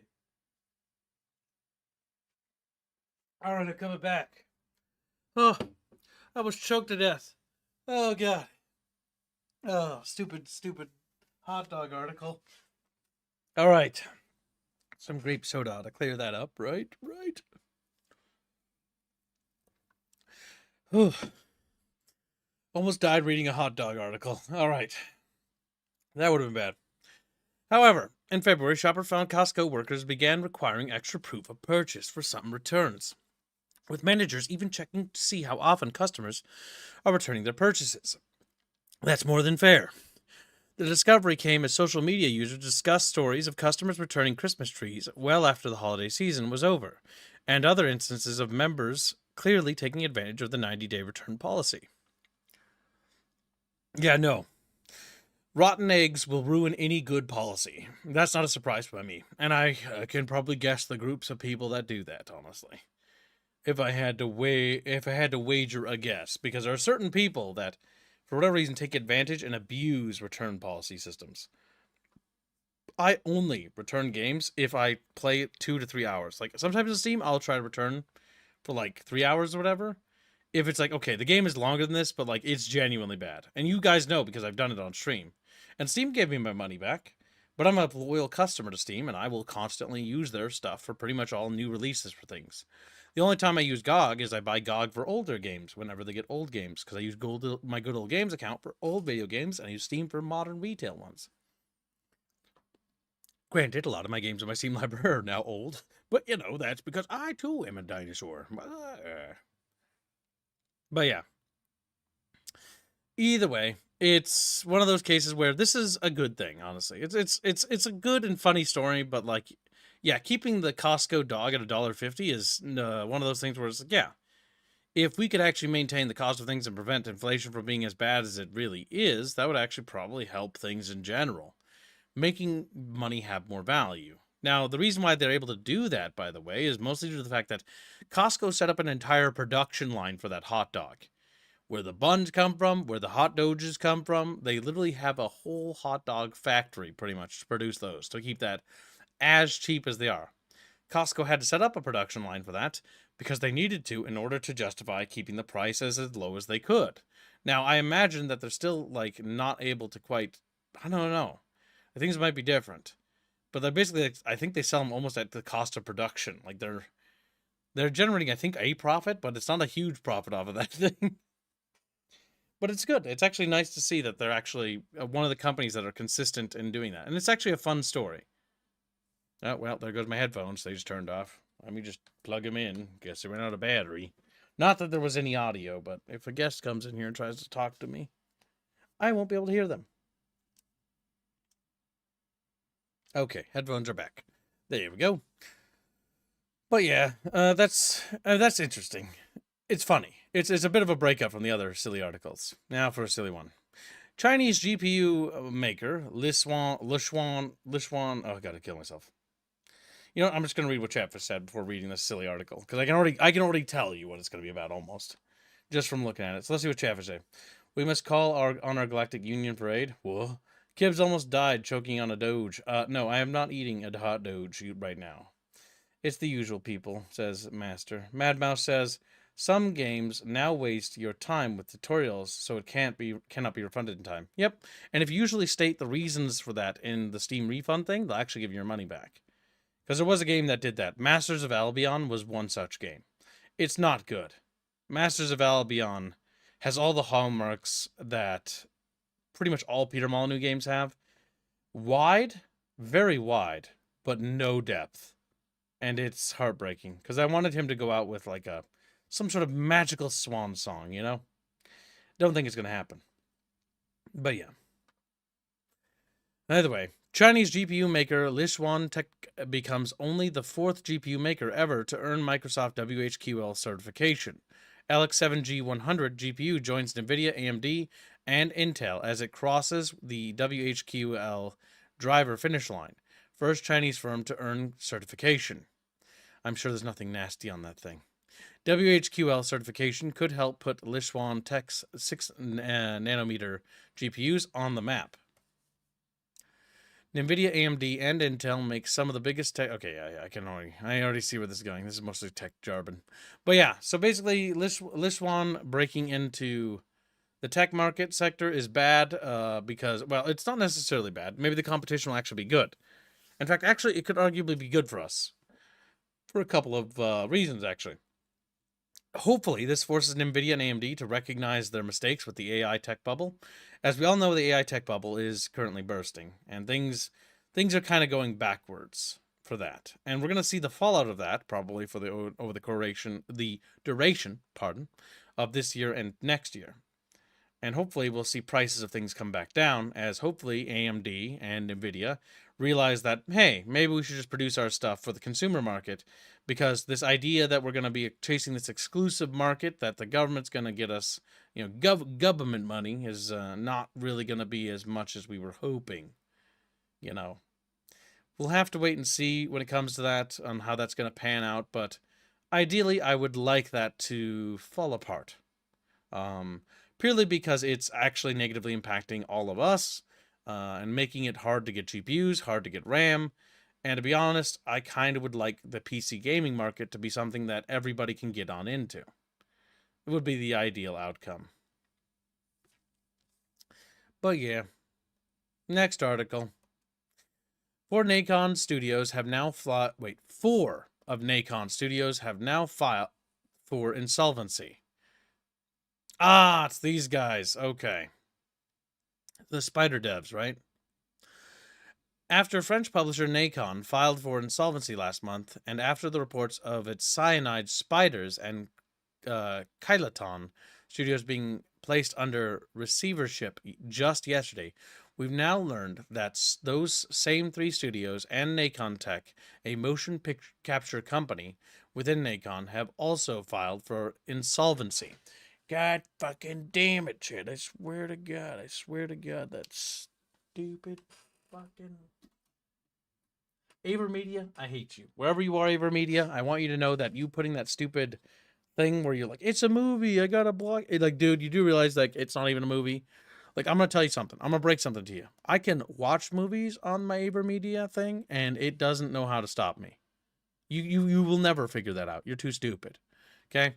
Like, you're dumber. You're dumber than a box of rocks. All right? I'm just going to tell you that right now, AverMedia. Like, you're stupid. Stop fucking doing that. Stop saying that. Like, the only time you ever work is when a game or something has ads. Like, see, look, this is just an advertisement playing. I'm just going to read this article. All right? Because it's not copy protected content. It's fucking ad. Fuck off. Oh, I'm just so sick of this shit. The news comes from game developer as the 4 aforementioned studios filed for insolvency with the Lille Metropole Commercial Court and have requested judicial reorganization proceedings to commence. So far, the publisher's only comment on the matter has been through an official press release, which simply confirms the filing for studios. There's been no additional word on the moment on the future of these studios or their projects from Nacon, one of which was due to arrive next month with the Cthulhu, the Cosmic Abyss video game. None of the studio's filings are directly working on the upcoming Lovecraftian horror title, but its developer, Big Bad Wolf, is a subsidiary of Cyanide Studios. Of course, with Nacon itself having filed for insolvency last month, Big Bad Wolf's project isn't the only one at risk. It's possible that because we're already so close to the release of this Cosmic Abyss, that it still makes it out at the door while the proceedings continue. But as for the rest of the games in Nacon's portfolio, those are a bigger question.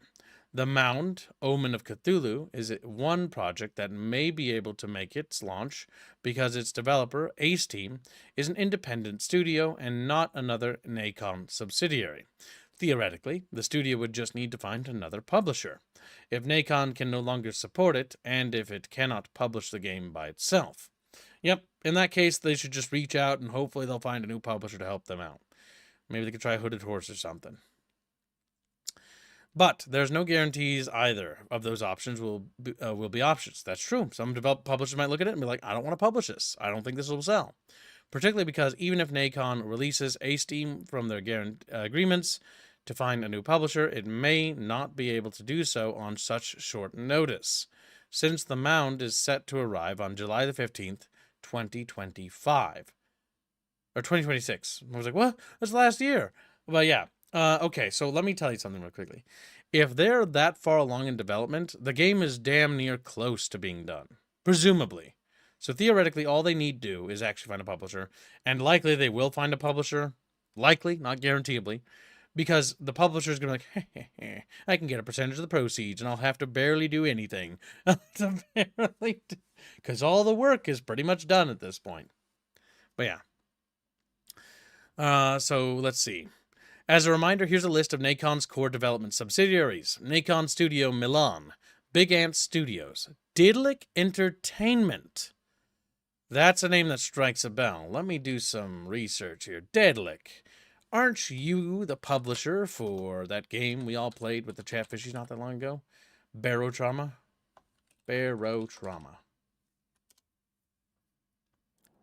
Daedalic Entertainment is indeed the publisher of Barotrauma.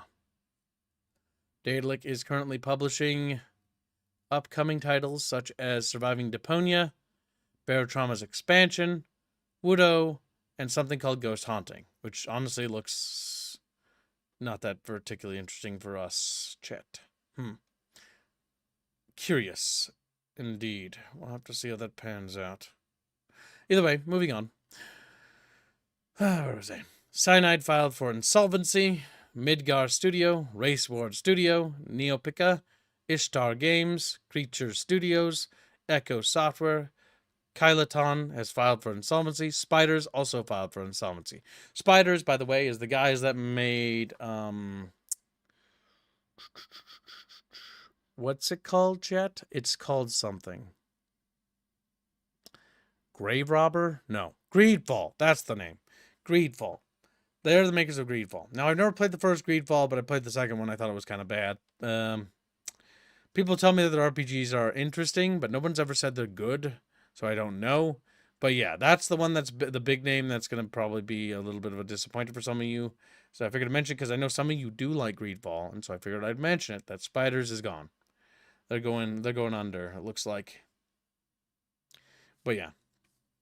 And now I can finally close this article. And finally reset my stupid capture card again. And this time it shouldn't do that again. Should be done with that crap. That annoying crap. All right. Let's see. Chatfish. There we go. And it looks like that's pretty much all the articles. Anything we missed will be caught up. Just post it again tomorrow for the Bunchcast. As today is Friday, tomorrow is the Bunchcast.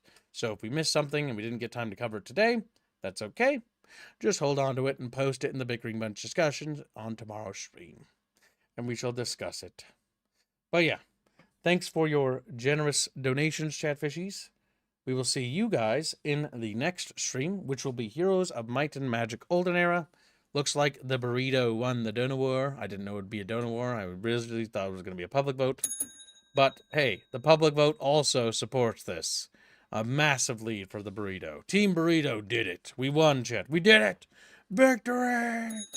You know, as you do. So yeah, I'll see you guys in the next stream. It'll be in about 15, 20 minutes or so. I'm gonna take this opportunity to stretch my legs, walk around, and go pick up a burrito. See you shortly, chat. And for those that don't follow us in the next stream, we'll see you on tomorrow's stream. Have a great day and have a good night. Goodbye, Chatfish.